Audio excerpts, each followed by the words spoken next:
Hello बच्चों, impulse edu group of Dausa में आपका हार्दिक स्वागत है। मैं फिजिक्स फैकल्टी रामदास। अब फिजिक्स का अपन नया टॉपिक लेकर के आए, काइनेमेटिक्स। तो देखो, हम मैकेनिक्स की बात कर रहे थे फिजिक्स में ना, मैकेनिक्स चैप्टर हमारे चल रहे थे। मैकेनिक्स चैप्टर में एक नया चैप्टर आ जाता है काइनेमेटिक्स, है ना। इसको अपन बोलते हैं गतिकी, काइनेमेटिक्स, है ना। तो इस काइनेमेटिक्स चैप्टर को लेकर के बात करेंगे। अब इस पर है ना अपन चर्चा करेंगे। इंटरेस्टिंग चैप्टर है ये, है ना। जो भी अपने जीवन में आप जितनी भी गति वगैरह देखते हो, मोशन देखते हो या रेस्ट देखते हो, है ना, उसकी बातें करेंगे इसमें। फिर कुछ इससे रिलेटेड, है ना, न्यूमेरिकल भी अपन को, कुछ डेरिवेशन भी, है ना, कुछ इक्वेशंस भी लेके आनी है। तो चलो बच्चों, है ना, इस टॉपिक का नाम है अपना motion in a straight line. देखो इस चैप्टर को, है ना, एक तो एक डायरेक्शन में मोशन होता है ना। इसमें मोशन की बात करेंगे तो मोशन 3 टाइप्स के होंगे, है ना। तो एक उनमें से होगा motion in a straight line, मतलब एक सीधी रेखा में गति होगी, उसको अपन, है ना, सीधी रेखा में, मतलब एक लाइन के एलोंग अगर कोई पार्टिकल मूव करेगा तो उसको बोलेंगे अपन स्ट्रेट लाइन में मोशन। एक प्लेन में भी मोशन होगा, मतलब 2D मोशन होगा, फिर 3D मोशन होगा, है ना। तो इसके बारे में हमें चर्चा करनी है। तो देखो इस चैप्टर की बात कर रहे हैं तो इस चैप्टर में केवल और केवल अपन को पार्टिकल, जो भी ऑब्जेक्ट है जो मूव कर रहा है, जो भी गाड़ी है आपका, जो भी, है ना, व्हीकल है आपकी, कार, मोटर, जो भी वस्तु है वो, है ना, यहाँ पर क्या करेगी, मूव करेगी। तो इसमें केवल और केवल उसके मोशन की स्टडी करेंगे, लेकिन, है ना, मोशन के कॉज की स्टडी नहीं करेंगे। मोशन किस कारण से हो रहा है, उसके अंदर कौन सा फोर्स लग रहा है, उसको कौन सा फोर्स मोशन करा रहा है, कौन से फोर्स उसके मोशन का अपोज कर रहे हैं, अपन को इसकी स्टडी इस वाले चैप्टर में बिल्कुल नहीं करनी है। इस वाले स्टडी करने के लिए इसका नेक्स्ट चैप्टर आएगा न्यूटन्स लॉ ऑफ मोशन, है ना। मोशन के कॉज, जो मोशन का कॉज है, किस कारण से मोशन हो रहा है, उसकी स्टडी अपन किस चैप्टर में करने वाले हैं बच्चों, न्यूटन्स लॉ ऑफ मोशन में स्टडी करने वाले हैं। इसमें तो केवल और केवल पार्टिकल की स्टडी, पार्टिकल के मोशन की स्टडी करेंगे, मोशन के कॉज की स्टडी नहीं करेंगे। तो बताओ, इसीलिए इसका नाम दे दिया है काइनेमेटिक्स, है ना। तो ओवरऑल इस चैप्टर का नाम है काइनेमेटिक्स, है ना, मतलब होता है इसका गतिकी। तो काइनेमेटिक्स, है ना, क्या है, तो ये फिजिक्स की एक ऐसी ब्रांच है जिसके अंदर अपन क्या करते हैं, पार्टिकल के मोशन की, है ना, स्टडी करते हैं, लेकिन उसके मोशन के कॉज की स्टडी नहीं करते हैं कि किस कॉज के कारण इसमें मोशन हो रहा है। उसी को अपने नाम दे दिया है काइनेमेटिक्स। तो चलो बच्चों, इसमें, है ना, इसके पार्टिकल के मोशन की स्टडी करते हैं।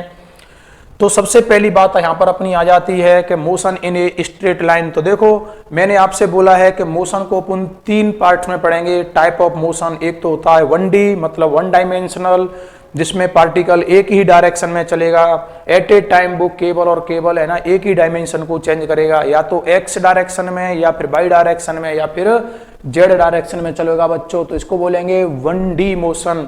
इसके बाद अगर अगली बात करें तो इसके अलावा और भी अपने पास होता है 2D मोशन।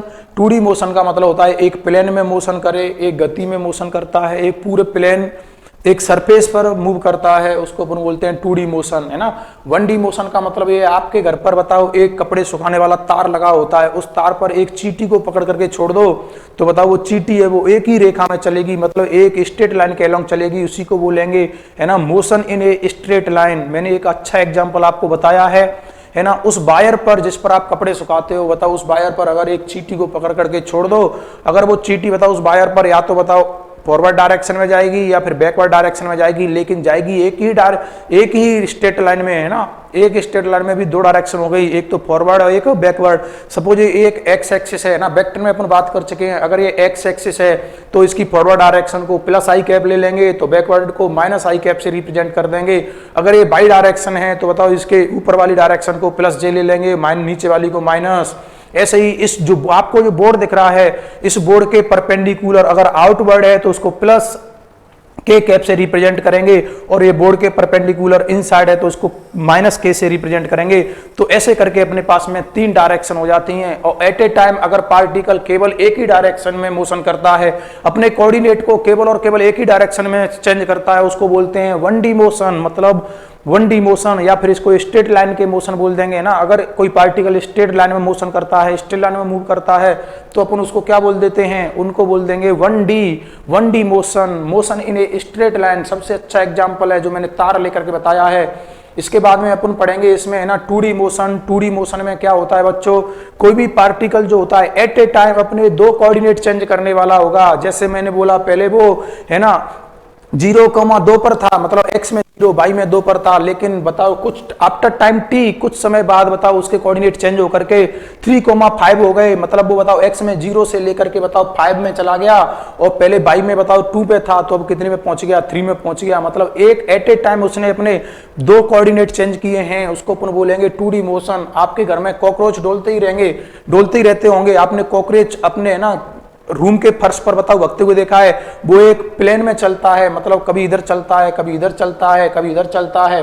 इसका मतलब वो इस प्रकार चलता है, मतलब एक प्लेन में गति करता है, इसको बोलेंगे 2D, है ना। यहाँ पर एट ए टाइम उसके दो कोऑर्डिनेट चेंज होंगे, एट ए टाइम दो कोऑर्डिनेट, उसको बोलेंगे 2D मोशन। इसके बाद अपन बात करेंगे इसमें 3D मोशन में क्या होता है बच्चों, इसमें पार्टिकल एट ए टाइम तीनों एक्सिस के कोऑर्डिनेटों को चेंज करेगा, एक्स वाई जेड। मान के चलो कोई पार्टिकल है ना, इनिशियली x1 y1 और z1 पर था, फाइनली वो पहुंच गया x2 y2 z2। इसका मतलब उसने एट ए टाइम, एक ही टाइम पर बताओ उसने क्या किए हैं, तीनों कोऑर्डिनेट चेंज किए हैं, अपने तीनों है ना कोऑर्डिनेट चेंज किए हैं। इसका मतलब उसको बोलेंगे 3D, है ना। आपने देखा होगा स्पेस में जो भी गति होती है, स्पेस में मोशन होते हैं, उनको अपन 3D में ले सकते हैं।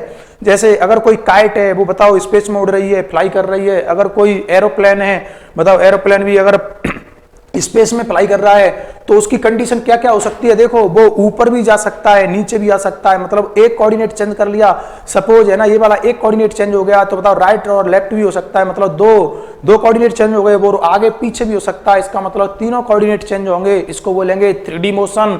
तो बच्चों आपको पता पड़ गया क्या हम क्या पढ़ने वाले हैं, है ना। पहले पढ़ेंगे अपन motion in a straight line, इसको बोलेंगे 1D मोशन। इसमें पार्टिकल केवल और केवल एक ही डायरेक्शन में चलेगा, है ना। जैसे एक सीधी रेखा पर चलती हुई एक कार है, इसको 1D बोलेंगे, 1D क्या बोलेंगे, 1D। देखो मैं इस कार को चलाने वाला हूं, आपको दिख रही है क्या, यस, है ना। ये कार देखो चल के आ रही है, ये कार चल के आई, इसका मतलब बताओ ये कार चल के आई है। एक और बार चला के दिखा दूं आपको थोड़ा सब्र आ जाएगा, एक बार और देख लो, है ना। देखो फिर चलने लग गई है, एक सीधी रेखा, एक स्ट्रेट लाइन के अलॉन्ग आ रही है बच्चों। अगर देखो किसी पार्टिकल को अगर अंडर मोशन ग्रेविटी के अंदर गति कराएंगे, आगे पढ़ेंगे अंडर मोशन ग्रेविटी। अगर इस पार्टिकल को मैं अगर यहां से फ्री कर देता हूं, जैसे पार्टिकल अगर यहां से फ्री होता है, जैसे मुक्त करूंगा, तो बताओ क्या एक स्ट्रेट लाइन में सीधे नहीं आएगा। ये मान लो यहां पर एयर रेजिस्टेंस नहीं है, हवा नहीं चल रही है, तो बताओ क्या ये सीधे नीचे की ओर आएगा कि नहीं, यस। आप ये मोन सोचना कि ना अगर सड़क पर ही गति हो रही है, अगर रोड पर ही कोई पार्टिकल अगर सीधी रेखा में चल रहा है, तो भी 1D मोशन हो रहा है क्या, नहीं। अगर वो भले ही ऊपर से अगर इसको अपने घर की छत पे बैठे हुए हैं या किसी बिल्डिंग पे बैठे हुए हैं, और अगर बिल्डिंग से किसी गेंद को अपन ड्रॉप कर देते हैं, तो बताओ वो गेंद क्या सीधी नहीं चलेगी क्या, यस वो सीधे जाने वाली है। चाहे बताओ वो वाई एक्सिस में जाए या एक्स एक्सिस में जाए, लेकिन एट ए टाइम केवल एक ही कोऑर्डिनेट को चेंज करे, तो उसको बोलेंगे अपन 1D मोशन। क्या बोलेंगे, 1D मोशन बोलने वाले हैं बच्चों। तो 1D ही अपन पढ़ रहे हैं, इसको बोलेंगे motion in a straight line, motion in a straight line. चलो बात करते हैं आगे की। इसने बोला है व्हाट इज ए पार्टिकल। अब देखो इसमें बोल रहा है व्हाट इज पार्टिकल्स। इसमें पार्टिकल क्या होता है, देखो अपन केमिस्ट्री की बात नहीं कर रहे हैं, अपन किसकी बात कर रहे हैं, फिजिक्स की बात कर रहे हैं बच्चों, फिजिक्स की, है ना। आपने ऐसे मन सोच लेना, है ना, वहां पर एटम की डेफिनेशन कुछ थी, यहाँ पर कुछ अलग हो जाएगी, नहीं। अपना पार्टिकल का मतलब क्या होता है, इस बात को समझो। पार्टिकल का मतलब क्या होता है बच्चों, देखो हम यहाँ पर एक बस को भी पार्टिकल लेकर के चलेंगे। अगर एक ट्रेन की आपने लेंथ देखी होगी, एक बस भी बहुत लंबी होती है ना, तो भी अपन उसको क्या मान लेते हैं, पार्टिकल। अपनी फिजिक्स में पार्टिकल की डेफिनेशन जो मैं बता रहा हूं, आप उसको एज्यूम करना, है ना, वही माननी पड़ेगी आपको। देखो मैं कभी, है ना, एक कण को भी, एक छोटे से टुकड़े को, मेरे पास में बताओ एक पत्थर का छोटा सा टुकड़ा है ना, उसको भी मैं क्या मानूंगा, पार्टिकल। उसको भी क्या मानेंगे हम, पार्टिकल मानेंगे। जैसे मेरे पास में एक ऑब्जेक्ट है, इस ऑब्जेक्ट को मैं पार्टिकल मानूंगा। इस वाले बताओ मेरे हाथ में एक पेन है, इसको भी मैं पार्टिकल मानूंगा। क्या मानने वाला हूं, पार्टिकल, है ना। जैसे मेरे हाथ में एक रिमोट है, बताओ इसको भी मैं क्या मानूंगा, पार्टिकल। आप कहोगे सर आपके लिए तो सभी पार्टिकल हो रहे हैं क्या, यस। अगर मैं यहाँ पर एक चेयर उठा करके आपको दिखा देता हूं, तो मेरे लिए चेयर भी क्या है, पार्टिकल। कैसे, देखो फिजिक्स में पार्टिकल का मतलब क्या होगा बच्चों, अपन इतना देखना चाहते हैं। फिजिक्स में पार्टिकल का मतलब सीधा सा है, अपन इसमें, है ना, पार्टिकल की बात, इसकी डेफिनेशन पे ना ज्यादा जोर नहीं देना है अपन को, तो बस इतना ध्यान रखना है। अगर कोई ऑब्जेक्ट, है ना, अगर कोई ऑब्जेक्ट की जो लेंथ है, मतलब उसकी जो डायमेंशन है ना, वो अगर उसके द्वारा ट्रेवल की गई डिस्टेंस के कंपैरिजन में अगर बहुत कम है, मतलब नेग्लिजिबल होने वाली है, तो उसको अपन क्या मानेंगे, पार्टिकल मानेंगे। जैसे, है ना, जैसे देखो मैं आपसे बात कर रहा हूं, एक ये रही, एक सीधी रोड बन रही है, यहाँ पर सीधी एक सड़क है, है ना। और ये सड़क बन रही है, बताओ यहाँ से अपन को कहाँ से कहाँ जाना है, तो हमने बोल दिया बताओ अगर यहाँ से अपन बोले दिल्ली, है ना, दिल्ली से अपन कहाँ जा रहे हैं, बताओ मुंबई तक जा रहे हैं, मुंबई तक जा रहे हैं। इसका मतलब अगर एक मैं यहाँ पर बस मान लेता हूँ, क्या मान लेता हूँ, एक बस, तो बस ये रही, बताओ बस कुछ इस प्रकार की होगी, तो हमारी बस यहाँ पर ये रही, ये हमारी बस है और ये बस यहाँ से वहां तक जा रही है। तो बताओ इस बस की लेंथ है, बताओ वो दिल्ली से मुंबई तक की डिस्टेंस के कंपैरिजन में नेग्लिजिबल है कि नहीं? यस, ये नेग्लिजिबल है। तो आपको ध्यान रखना है, अगर अपन नेग्लिजिबल डायमेंशन मान लेते हैं तो बड़ा वो क्या हो जाता है, पार्टिकल हो जाता है। अगर कोई ऑब्जेक्ट जो डिस्टेंस ट्रेवल कर रहा है उसके कंपैरिजन में, अरे इसको तो बस को तो मारो, अगर यहाँ पर अपन ट्रेन भी ले लेते, क्या ले लेते, ट्रेन, अगर ट्रेन भी ले लेते तो भी बताओ क्या हो जाती, वो पार्टिकल बन जाती। क्योंकि अगर ट्रेन, है ना, दिल्ली से लेकर के बंबई तक अगर ट्रेवल कर रही है, डिस्टेंस ट्रेवल कर रही है, फिर भी बताओ इस ट्रेन की लेंथ कुछ भी हो, लेकिन बताओ क्या अपन वहां से यहां तक की डिस्टेंस के लिए इसको नेग्लिजिबल मान सकते हैं कि नहीं? यस। बताओ यहां से अगर यहां से तक 1300 किलोमीटर की डिस्टेंस सपोज मान लेते हैं, तो बताओ इसके लिए तो बताओ उस ट्रेन की लेंथ क्या होगी, 500 मीटर हो सकती है, 800 मीटर हो सकती है, बस मैक्सिमम इतनी होगी। तो बताओ वो इस डिस्टेंस के कंपैरिजन में कितनी है, नेग्लिजिबल, इसलिए अपन इसको पार्टिकल मान लेंगे। फिजिक्स में पार्टिकल का मतलब समझ में आ गया क्या बच्चों? फिजिक्स में मैं पार्टिकल किसी को भी मानने वाला हूं, ध्यान रखना। मैं बस को भी पार्टिकल मान लूंगा, मैं बताओ एक पेन को भी पार्टिकल मान लूंगा, एक कण को भी पार्टिकल, है ना, किसी को भी पार्टिकल मानेंगे अपन, ट्रेन को भी पार्टिकल मान सकते हैं अपन को। तो बस ये ध्यान रखना है ना। ऐसा कोई ऑब्जेक्ट, है ना, जो अपनी डायमेंशन के कंपैरिजन में अगर डिस्टेंस बहुत ज्यादा ट्रेवल करता है ना, वो एक पार्टिकल के नाम से जाना जाएगा। या फिर मैं आपसे उल्टा बोल देता हूं, अगर कोई ऑब्जेक्ट जो है वो अपनी, है ना, जो डिस्टेंस ट्रेवल कर रहा है उसके कंपैरिजन में उसकी डायमेंशन, उसकी लेंथ जो होने वाली है वो बताओ बहुत माइन्यूट, नेग्लिजिबल होने वाली है, उसी को अपन पार्टिकल के नाम से जानेंगे। अब देखो what is rigid body, rigid body क्या होती है बच्चों? तो रिजिड बॉडी की बात करते हैं। तो देखो ऐसी एक बॉडी जिस पर अपन अगर एक्सटर्नल फोर्स अप्लाई कर दें और एक्सटर्नल फोर्स अप्लाई करने के बाद बताओ वो अपनी डायमेंशन को चेंज नहीं करनी चाहे, अपनी शेप को चेंज नहीं करनी चाहे, उसको अपन क्या बोलेंगे? रिजिड बॉडी के नाम से जानेंगे। एक बैलून है, बैलून, यहां पर अपने पास में एक बैलून ले लिया आपने, सबसे अच्छा एग्जांपल एक बैलून, ये रहा एक बैलून। बताओ अगर इस बैलून पर मैंने इधर से फोर्स लगा दिया, इधर से फोर्स लगा दिया, तो बताओ क्या इसकी शेप कुछ ऐसी नहीं हो जाएगी क्या? यस, इसकी शेप चेंज होने वाली है। इसका मतलब ये रिजिड बॉडी नहीं होगी, ये रिजिड बॉडी नहीं होगी। अरे बात समझ में आ गई क्या बच्चों? तो एक ऐसा ऑब्जेक्ट, है ना, एक ऐसा ऑब्जेक्ट जिस पर बताओ एक कॉम्बिनेशन ऑफ पार्टिकल से क्या बन जाता है? ऑब्जेक्ट, जिस पर अपन एक्सटर्नल फोर्स अप्लाई करेंगे और एक्सटर्नल फोर्स अप्लाई करने से क्या होता है, उसके अंदर डायमेंशन चेंज नहीं होती है बच्चों, उसको अपन बोल देंगे रिजिड बॉडी के नाम से जानेंगे। इसका देखो एक और एग्जांपल लेता हूं।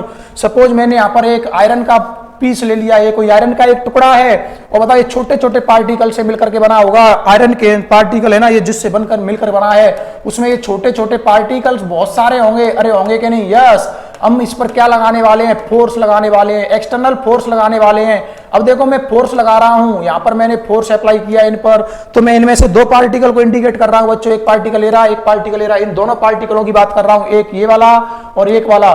जैसे ही मैं इस पर फोर्स लगाऊंगा तो बताओ ये पार्टिकल जो है इस आयरन के, है ना, ये आयरन का एक अपन ने मेटेरियल ले लिया है, ये मेटेरियल जिस टुकड़ों से मिलकर के बना है, जिन पार्टिकलों से मिलकर के बना है, बताओ मैंने इधर से फोर्स अप्लाई किया, इधर से भी फोर्स अप्लाई किया। फोर्स अप्लाई करने से क्या बताओ इन पार्टिकलों के बिटवीन डिस्टेंस चेंज होने वाली है क्या? नहीं। अगर इनके बीच की डिस्टेंस, इनके बीच का जो सेपरेशन है, अगर वो चेंज नहीं हुआ तो मैं बोल दूंगा ये रिजिड बॉडी है। मेरे द्वारा फोर्स लगाने से, है ना, इनके अंदर जो भी पार्टिकल हैं उनके बिटवीन अगर ये डिस्टेंस है ना, ये सेपरेशन है, वो चेंज नहीं होना चाह रहा है। क्यों? क्योंकि रिजिड बॉडी है। ये क्या है? Rigid body. लेकिन बैलून का पहले बताओ ये पार्टिकल यहां पर था, दूसरा पार्टिकल यहां पर था, मैंने इसको बताओ फोर्स अप्लाई किया और बताओ पहले इनके बिटवीन डिस्टेंस यहां से यहां तक थी, इनके बीच का सेपरेशन ये था, लेकिन जैसे ही फोर्स अप्लाई किया तो बताओ अब सेपरेशन क्या होने वाला है? ये वाला। यस, ये वाला। क्या बताओ इसने अपनी डायमेंशन को चेंज कर लिया क्या? यस, इसकी डायमेंशन वगैरह है चेंज हो रही है, इसकी तो शेप ही चेंज होगी बच्चों, डायमेंशन को तो मारो, शेप ही चेंज हो गई। इसका मतलब अपन ये कह देंगे ये क्या है? रिजिड बॉडी नहीं है और ये रिजिड बॉडी है। यस।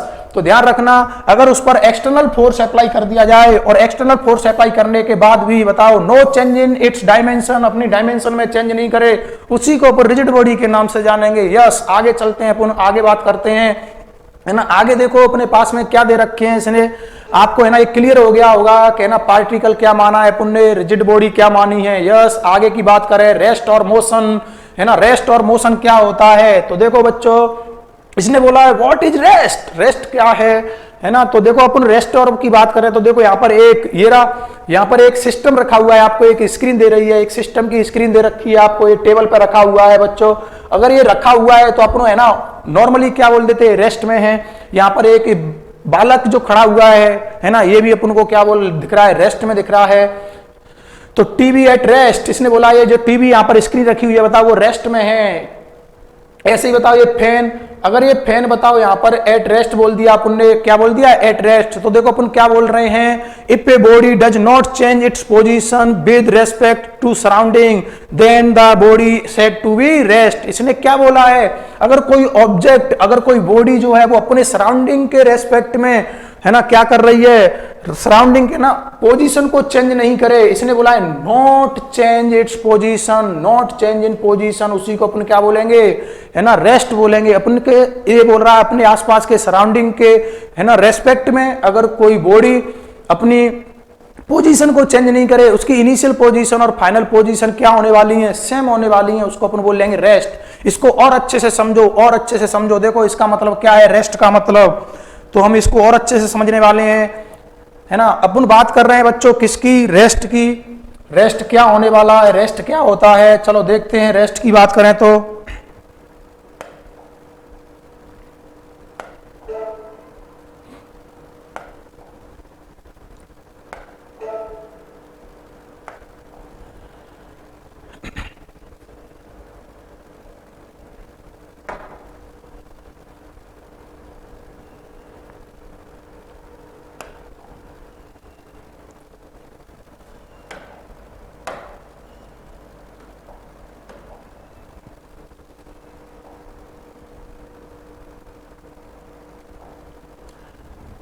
चलो पेज चेंज नहीं हो पा रहा है ना, चलो यहीं समझ लेते हैं बच्चों।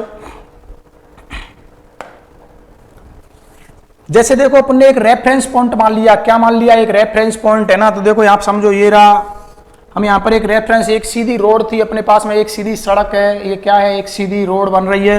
यहाँ पर अपन ने है ना अपनी एक कार या एक बस थी बच्चों, यहाँ पर एक बस खड़ी हुई है, ये रही बस है ना, ये बस खड़ी हुई है यहाँ पर बच्चों, आपको ये बस दिख रही है ना, ये रही बस। ये बस यहाँ पर ओवरऑल यहाँ खड़ी थी, अपन ने यहाँ पर देखा था। देखो सुबह अपन जग करके है ना जब रेस करने गए थे, टहलने के लिए गए थे, तो अपन ने देखा था बताओ एक रोड पर यहाँ पर एक पोल लगा हुआ है, क्या लगा हुआ है, पोल। मैंने मान लिया यहाँ पर एक रेफरेंस पॉइंट के लिए मैंने एक पोल लगा दिया। देखो एरा या सड़क के किनारे एक पोल लगा हुआ था लाइट का, है ना, लाइट का कोई एक पोल है एरा, ठीक है, ये एक पोल हो गया लाइट का। अब ऐसे मत कहना सर है ना ये बीच में से टूटा हुआ है, क्या, नहीं, ये बस खड़ी हुई है। तो देखो कुछ इसकी कंडीशन ऐसे होगी बच्चों, ऐसे आपको बताओ इस पोल का ऊपर वाला पार्ट दिखेगा और इधर वाला पार्ट दिखेगा, क्योंकि अपन इस वाले फ्रंट साइड से देख रहे हैं। तो यहाँ पर ये पोल के पास में खड़ी हुई थी बच्चों। आप है ना जब रेस करने गए थे तब आपने है ना देखा था टाइम 5 है ना, 5 बजे हुए हैं आपकी घड़ी में, कितने बजे हुए हैं, 5। तो इसका मतलब 5 AM है ना, ये 5 AM पर कहां पर खड़ी हुई थी, ये यहां पर ही खड़ी हुई है इस पोल के पास में। और सपोज इस पोल को हमने मान लिया है, बताओ एक दौसा में, इस दौसा में उपस्थित है ना, ये दौसा सिटी में खड़ी हुई थी और ये इस पोल के पास में खड़ी हुई है। और यहाँ पर आपके है ना 5 AM टाइम देखा तब ये इस पोल के पास में खड़ी थी। लेकिन आप रेस करने के बाद है ना उधर से वापस लौट के आए तो आपने देखा है ना 5:30 AM का टाइम हो रहा है, 5:30 AM का टाइम हो रहा है, फिर भी बताओ ये है ना यहीं पर खड़ी थी, इस पोल के ही पास में खड़ी है। इसका मतलब ये रेस्ट में मानी जाएगी। इसका मतलब आप क्या मानोगे, रेस्ट में मानोगे, मतलब टाइम के साथ में अपनी पोजीशन को चेंज नहीं कर रही है। फिर आप अपना है ना स्कूल नहा धो करके स्कूल का बैग तैयार करके जब स्कूल जाने वाले थे तो आपने देखा यहाँ पर 7 AM का टाइम हो गया, लेकिन बताओ अब तक ये यहीं पर खड़ी हुई है। इसका मतलब ये कैसे है, रेस्ट में है, रेस्ट में है। इसके कंपैरिजन में दूसरी एक कार थी अपने पास में, एक कार, और वो कार बताओ दौसा से लेकर के कहां पर पहुंच गई, जयपुर पहुंच गई, है ना, जयपुर पहुंच गई। इसका मतलब वो कार क्या कर रही है, मोशन कर रही है ना। तो आप क्या बोल दोगे, बस तो रेस्ट में है लेकिन वो कार क्या है, मोशन में है, क्योंकि उसने अपनी पोजीशन को चेंज किया with respect to time. With respect to time उसने क्या किया है बच्चों, अपनी पोजीशन को चेंज किया अगर कोई पार्टिकल या कोई ऑब्जेक्ट है ना, अगर टाइम के रेस्पेक्ट में अपनी पोजीशन को क्या करता है, चेंज करता रहता है, तो अपन ये कह देते हैं कि बताओ वो क्या है, मोशन में है। सपोज मित्रों हमने क्या बोला है बच्चों, इधर देखो, ये बस जो है बताओ वो पहले इस पोल के पास में खड़ी हुई थी, इसका मतलब इसकी पोल से डिस्टेंस कुछ भी नहीं थी, है ना, इसकी डिस्टेंस नहीं है, तो इसका मतलब ये मोशन में भी नहीं है। ये पोल अपन इसको है ना एक पॉइंट मान रहे हैं, रेफरेंस ऑफ पॉइंट मान रहे हैं इसको। रेफरेंस ऑफ पॉइंट क्या होता है ना, जिसके कंपैरिजन किसी दूसरी वस्तु की स्टडी की जाती है, अपन उसको रेफरेंस पॉइंट बोल देते हैं। तो इस पोल को मैंने यहाँ पर रेफरेंस पॉइंट माना है इस बस की मोशन के लिए। और ये जो बस है बताओ इस पोल से बताओ टाइम के रेस्पेक्ट में अपनी पोजीशन को चेंज नहीं कर रही, लेकिन बताओ उसके कंपैरिजन में एक कार थी, बताओ ये कार कभी तो बताओ यहाँ पर पहुंच गई है ना, कभी यहाँ पर पहुंची, तो बताओ इसकी कुछ डिस्टेंस इस पोल से बन रही है कि नहीं, यस, ये d1 डिस्टेंस हो गई, तब ये कार यहाँ पर पहुंची। तो बताओ हमने देखा कुछ टाइम बाद, आफ्टर टाइम, ये 5 AM पर यहाँ पर थी, बताओ ये 5:30 पर यहाँ पर पहुंच गई, बताओ 6 AM पर यहाँ पर पहुंच गई। तो बताओ अब की बार ये अपनी डिस्टेंस चेंज कर रही है क्या, यस, है ना, ये टाइम के रेस्पेक्ट में अपनी डिस्टेंस चेंज करती जा रही है, तो अपन ये कह देंगे कि यहाँ पर ये क्या कहेगी, मोशन में कहलाएगी। सपोज बच्चों है ना, देखो सपोज इस बात को समझो मैंने आपसे बोल दिया है ना, यहाँ पर मैं खड़ा हुआ था, है ना, मैं आपका टीचर, है ना, टीचर बन के यहाँ पर खड़ा हुआ हूँ, और आप सारे बच्चे है ना एक बस में बैठ करके टूर पे जा रहे हो। कहाँ जा रहे हो, टूर लेकर के जा रहे हो। आपने देखा कि सर खड़े हुए हैं, आपने मेरे से बोला सर आप भी चलोगे क्या, आपने बस के ड्राइवर से बोला रुको भाई, मेरे सर यहाँ पर खड़े हुए हैं, एक बार सर से बात करने दो, है ना, आपने बस को रुकवाया, मेरे पास आए, सर आप चल रहे हो क्या, मैंने बोला नहीं आप एंजॉय करो आप जाओ, तो आप चलने लग गए। और जैसे ही आप चलने लगोगे बच्चों, तो बताओ यहां से अपन क्या कहने वाले हैं, है ना, जैसे ही आप इस बस से दूर जाओगे, आप बस को है ना स्टार्ट करोगे, आपका ड्राइवर इस बस को लेकर के जाएगा, तो आप क्या कहोगे कि सर पीछे रह गए, सर पीछे रह गए, और मैं क्या कहूंगा कि बच्चे मेरे से आगे निकलते हुए जा रहे हैं। इसका मतलब आप बताओ पहले मेरे आपके बिटवीन डिस्टेंस 0 थी, लेकिन जैसे ही आपकी बस यहाँ पहुंचेगी, तो बताओ मेरे रेस्पेक्ट में कुछ आपकी डिस्टेंस क्रिएट होगी कि नहीं, यस। ऐसे ही बताओ फिर और आगे जाएगी, तो बताओ विद रेस्पेक्ट टू टाइम क्या आपकी डिस्टेंस मेरे से इंक्रीज हो रही है क्या, यस। तो है ना आपकी डिस्टेंस मतलब आपकी पोजीशन मेरे से इंक्रीज हो रही है। लेकिन सपोज है ना आप थोड़ी दूर चलने से जैसे ही चले, तो बताओ यहां तक आपकी डिस्टेंस मेरे से क्या हुई, चेंज हुई, पोजीशन मेरी और आपके बिटवीन चेंज हो रही है विद रिस्पेक्ट टू टाइम। इसका मतलब आप मोशन में माने जाओगे। लेकिन क्या हुआ, यहां पर आपके बस का पहिया पंचर हो गया, और पंचर होकर के बताओ आपकी बस को रोक दिया। तो बताओ अब मैं यहां पर खड़ा होकर के देख रहा था, आप यहां पर खड़े होकर के बोले अरे हमारी तो बस का पहिया पंचर हो गया, बस को रोक दिया गया है। तो बताओ अब कुछ समय के लिए, मान के चलो 30 मिनट के लिए इस बस को रोक दिया गया है, तो 30 मिनट के लिए क्या बताओ आपकी डिस्टेंस मेरे से चेंज हो रही है क्या, नहीं, आपकी बस की डिस्टेंस मेरे से चेंज नहीं हो रही। तो इसका मतलब इतने 30 टाइम के लिए बताओ ये रेस्ट में आ गए, हम एक दूसरे के रेस्पेक्ट में कैसे आ गए, रेस्ट में आ गए बच्चों। तो देखो जैसे जैसे आपकी dimension with respect to time मेरे से अगर चेंज होगी, पोजीशन में चेंज होगा, तो अपन बोलेंगे कि वो ऑब्जेक्ट मोशन में होगा। अगर पोजीशन में चेंज नहीं होगा तो अपन बोलेंगे वो ऑब्जेक्ट रेस्ट में होगा। तो देखो चेंज इट्स पोजीशन, अगर पोजीशन में चेंज नहीं है नॉट, तो अपन बोल देंगे रेस्ट। अगर पोजीशन में चेंज है विद रेस्पेक्ट टू टाइम, तो बोल देंगे अपन क्या, मोशन। तो यहां से अपने कितना रेस्ट से पढ़ा है, तो अपन ने क्या पढ़ा है, change it position, change in position या चेंज इट्स पोजीशन, जो भी टर्म लिखना चाहते हैं। तो यहां से दो बातें कर लेते हैं। अगर चेंज नहीं हो रहा है तो देखो मैंने बोल दिया नॉट, और यहां पर लिख दिया यस। अगर किसके टाइम रेस्पेक्ट में, अपने सराउंडिंग के रेस्पेक्ट की बात कर लो या टाइम के रेस्पेक्ट में बात कर लो, किसके रेस्पेक्ट में, विद रेस्पेक्ट टू टाइम। ये चेंज देखेंगे वो किसके रेस्पेक्ट में देखेंगे, तो हमने क्या लिख दिया, विद रेस्पेक्ट टू टाइम। क्या लिखा है, विद रेस्पेक्ट टू टाइम। अगर टाइम के रेस्पेक्ट में कोई ऑब्जेक्ट अपनी पोजीशन में, उसकी जो इनिशियल पोजीशन है, अगर उसमें चेंज नहीं दर्शाता, इसने बोला नो, अगर चेंज नहीं दर्शाएगा तो अपन क्या बोल देंगे, चल तू तो रेस्ट में आ गया। क्या आ गया, रेस्ट में है। अगर ये किसी के सापेक्ष या किसी टाइम के रेस्पेक्ट में अगर ये अपनी पोजीशन में चेंज दर्शा रहा है, यस दर्शा रहा है, तो अपन बोल देंगे चल भाई तुम मोशन में हो। किस में हो, मोशन में हो। तो सीधी सी बात, आपको बस है ना मोशन का या रेस्ट का पता लगाना है। तो आप देख लो उसकी इनिशियल पोजीशन में चेंज आ रहा है कि नहीं आ रहा, विद रेस्पेक्ट टू टाइम या विद रेस्पेक्ट टू सराउंडिंग। तो अपन कह देंगे कि है ना इसकी ऑब्जेक्ट मोशन में या रेस्ट में होगा। चलो नेक्स्ट बात करते हैं बच्चों, ये आपको अच्छे से समझ में आ गया होगा, है ना, रेस्ट और मोशन क्या होते हैं। तो नेक्स्ट आगे की बात लेते हैं, व्हाट इज मोशन। देखो व्हाट इज मोशन क्या है, तो देखो यहां पर एक, यहां पर ये जो फैन है ना, इसने बोला है ब्लेड्स ऑफ फैन है ना मूविंग है। अगर इसके जो ब्लेड्स हैं बताओ, इसकी जो पंखुड़ियां हैं अगर वो मूव कर रही हैं बच्चों, तो बताओ क्या ये रेस्ट में है या मोशन में है। तो बच्चों अपने इसको है ना क्या मानेंगे, रेस्ट में मानेंगे। क्योंकि बताओ इसकी पोजीशन तो चेंज नहीं हो रही है ना, इसकी पोजीशन चेंज नहीं हो रही है। तो बच्चों अपने लिए ये काइनेमेटिक्स में तो किस में आएगा, रेस्ट में। लेकिन जब अपन डायनामिक्स पढ़ने वाले हैं, रोटेशनल डायनामिक्स आगे पढ़ेंगे बच्चों, है ना। रोटेशनल डायनामिक्स में बताओ कोई भी फैन अगर घूम रहा है ना, कोई भी ऑब्जेक्ट एक जगह पर घूम रहा है तो उसको वहां पर अपन मोशन में लेंगे, वो किस में आएगा, है ना, डायनामिक्स में। लेकिन काइनेमेटिक्स में ये मोशन में नहीं आएगा, तो काइनेमेटिक्स में तो इसको रेस्ट में मानेंगे। ये बताओ यहाँ पर कार जो है, बताओ ये मूविंग कार अगर ये चल रही है तो अपन कह देंगे ये मूव कर रही है, ये moving blades of A fan. Fan के अगर ये पंखुड़ी जो है बताओ वो अगर चल भी रही हैं, मूव कर रही हैं, घूम रही हैं, है ना, अपन हवा खा रहे हैं इसकी, तो भी अपन को उसको क्या मानेंगे, इसको है ना रेस्ट में मानेंगे। क्योंकि हवा देने के लिए बताओ क्या मेरे पास आ रहा है क्या, नहीं, मेरे को इसके पास जाना पड़ रहा है, मेरे को इसके पास जाना पड़ रहा है। इसका मतलब ये क्या है, रेस्ट में है। इसका मतलब ये क्या है, रेस्ट में, है ना। अगर ये मेरे घर से चल करके, अगर मैं जयपुर में रह रहा हूँ, दौसा में रह रहा हूँ, तो अगर बताओ ये है ना मेरे घर से चल करके अगर दौसा तक आ जाता, आहा मुझे मजा आ जाता, मैं कह देता ये मेरा फैन जो है वो जानकार है, ये मेरी भाषा को समझ रहा है, ये चल के आ रहा है बेचारा। लेकिन बताओ ये अपनी जगह पर ही चलता रहता है, अपनी जगह पर ही एक ही पोजीशन पर अगर कोई रोटेशन करता है, तो उसके लिए अपन ने कौन सा चैप्टर बनाया, रोटेशनल डायनामिक्स। लेकिन काइनेमेटिक्स नहीं है, तो काइनेमेटिक्स के लिए क्या माना जाएगा, रेस्ट में, है ना। तो देखो इसने बोला है change the position with respect to time.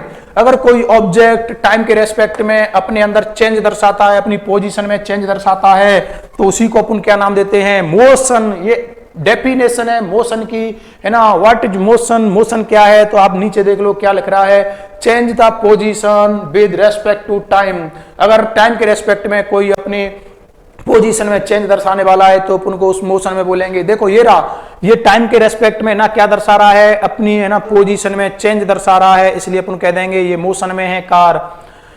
चलो आगे की बात करते हैं। यहां पर है ना कुछ पैसेंजर्स जो है, पैसेंजर्स ये क्या कर रहे हैं, ये है ना बस का वेट कर रहे हैं। ये कुछ पैसेंजर्स थे बच्चों, ये पैसेंजर क्या कर रहे थे, यहां पर है ना बस का वेट कर रहे थे। चलो तो हमने बोल दिया ये जो पैसेंजर है ना, बस eight rest or in motion, है ना। तो देखो यहां पर बात कर रहे हैं, ये पैसेंजर अगर यहां पर खड़े होकर के वेट कर रहे हैं, ये बस स्टैंड है। आपको ये पोल दिख रहा है क्या, यस, ये आपको मैंने पोल बना करके दे दिया है, आपको ये पोल दिख रहा है क्या। इस पोल के रेस्पेक्ट में बताओ इस वाले पर्सन की डिस्टेंस फिक्स है। अगर इसकी D1 है तो बताओ इसकी डिस्टेंस कितनी है, D2 तो इसकी डिस्टेंस कितनी है, D3 तो इसकी डिस्टेंस कितनी है, D4, अरे है कि नहीं।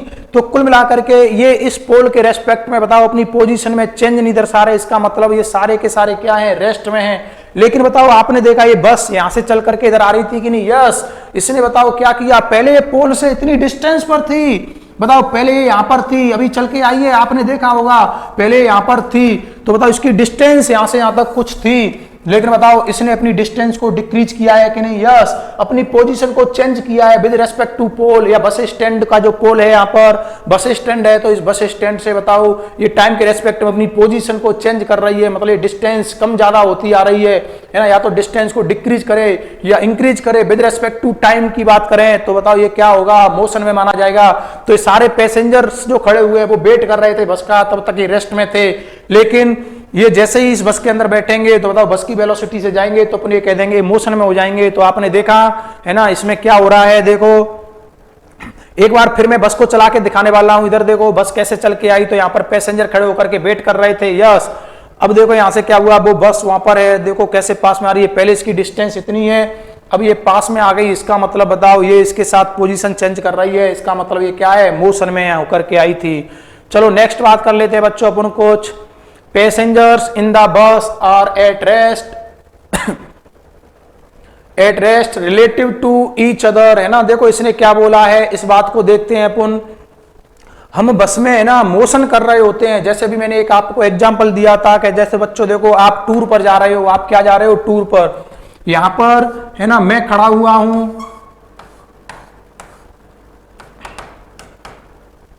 चलो यहाँ पर हम खड़े हुए थे और आप क्या है, आप इधर से आ रहे थे। जब आपकी बस मेरे पास में आई, यहाँ पर आपकी बस पहले कहाँ पर थी, इनिशियली यहाँ पर थी।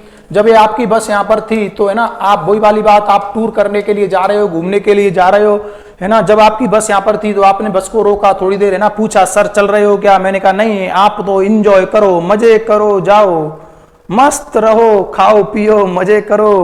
आपने बोला ठीक है सर चलते हैं, तो आप नहीं जा रहे तो हमें तो जाना ही है। मैंने कहा तो जाओ भाई।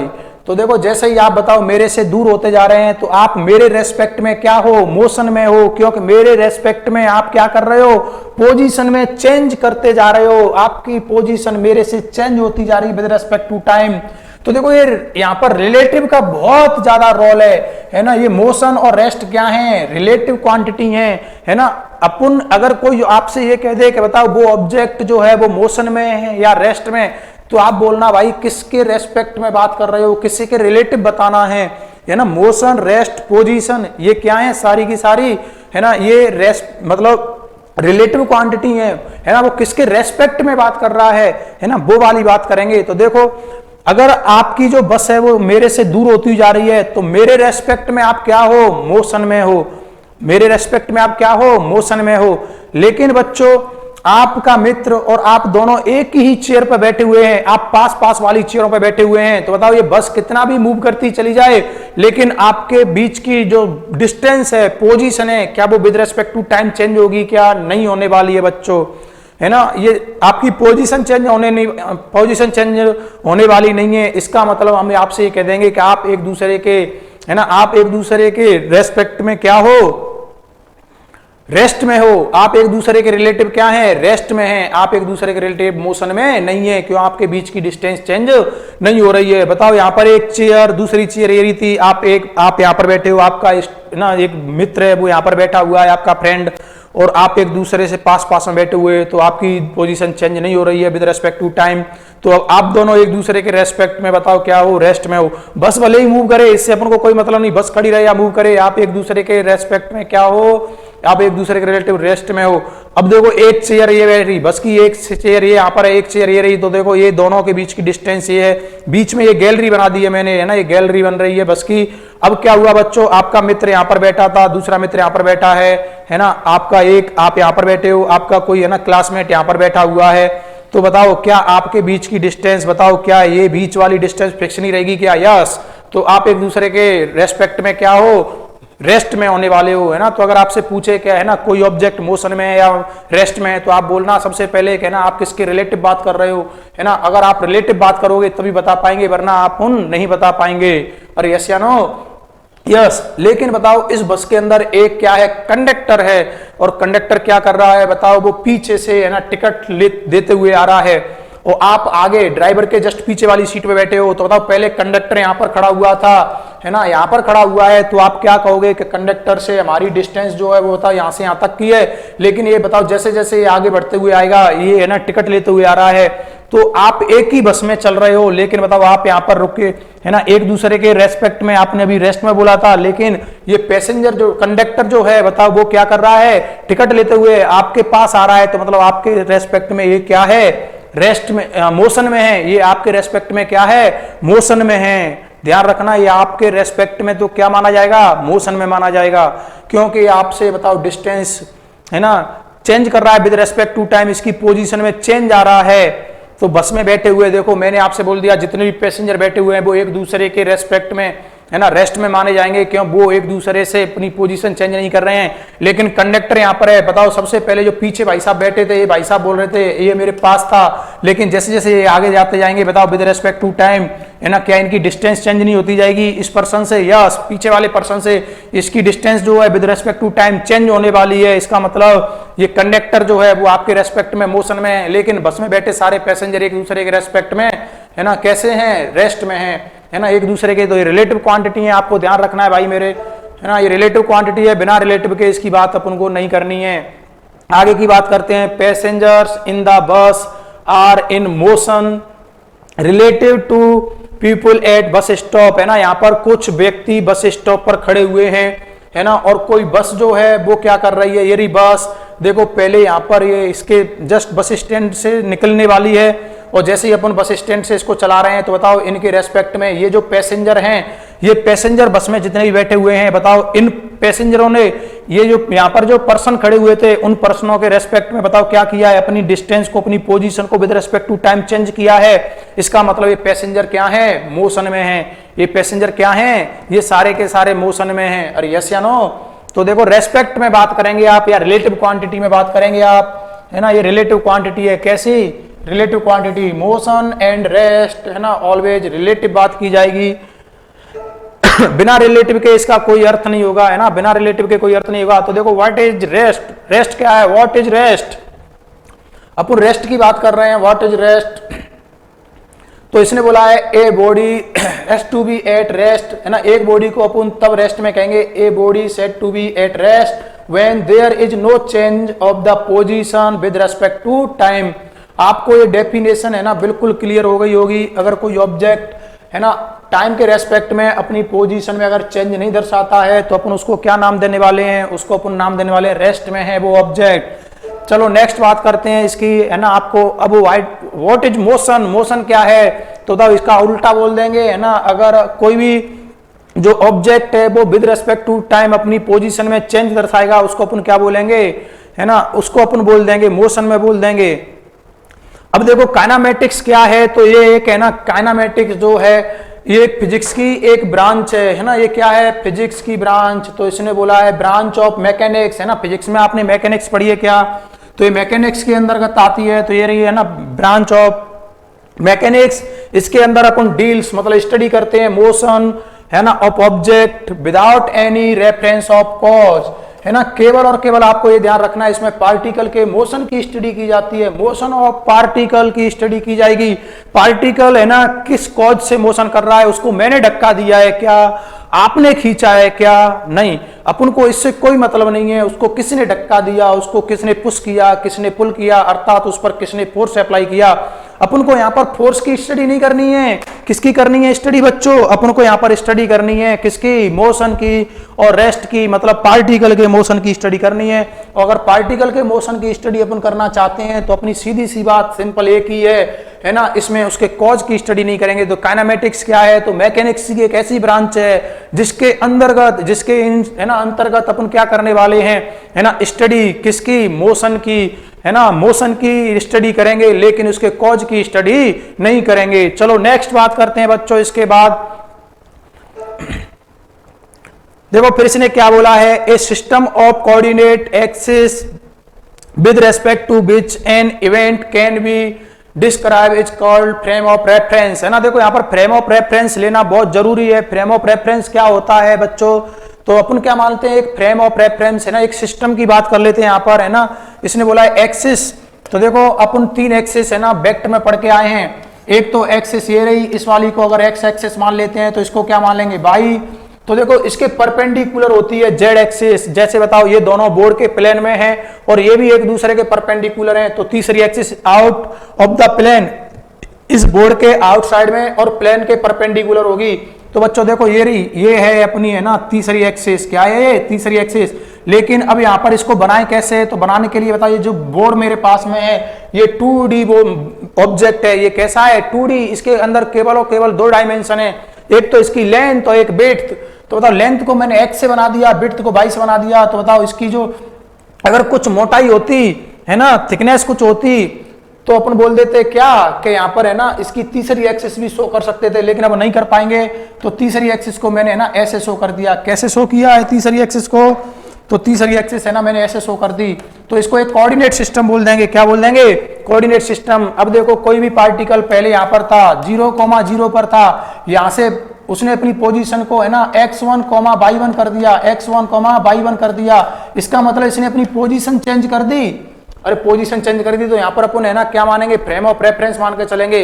अरे बात समझ आई क्या बच्चों, फ्रेम ऑफ रेफरेंस है ना किसके रेफरेंस में अपन बात करेंगे, वो वाली बात है यहाँ पर। फ्रेम ऑफ रेफरेंस क्या होता है ना, तो बताओ एक ऐसा पॉइंट मान लेते हैं अपन है ना जिसके रेस्पेक्ट में किसी चीज की पोजीशन को शो करते हैं, अपन उसको है ना फ्रेम ऑफ रेफरेंस के नाम से जानेंगे। अरे बात समझ आ गई क्या बच्चों।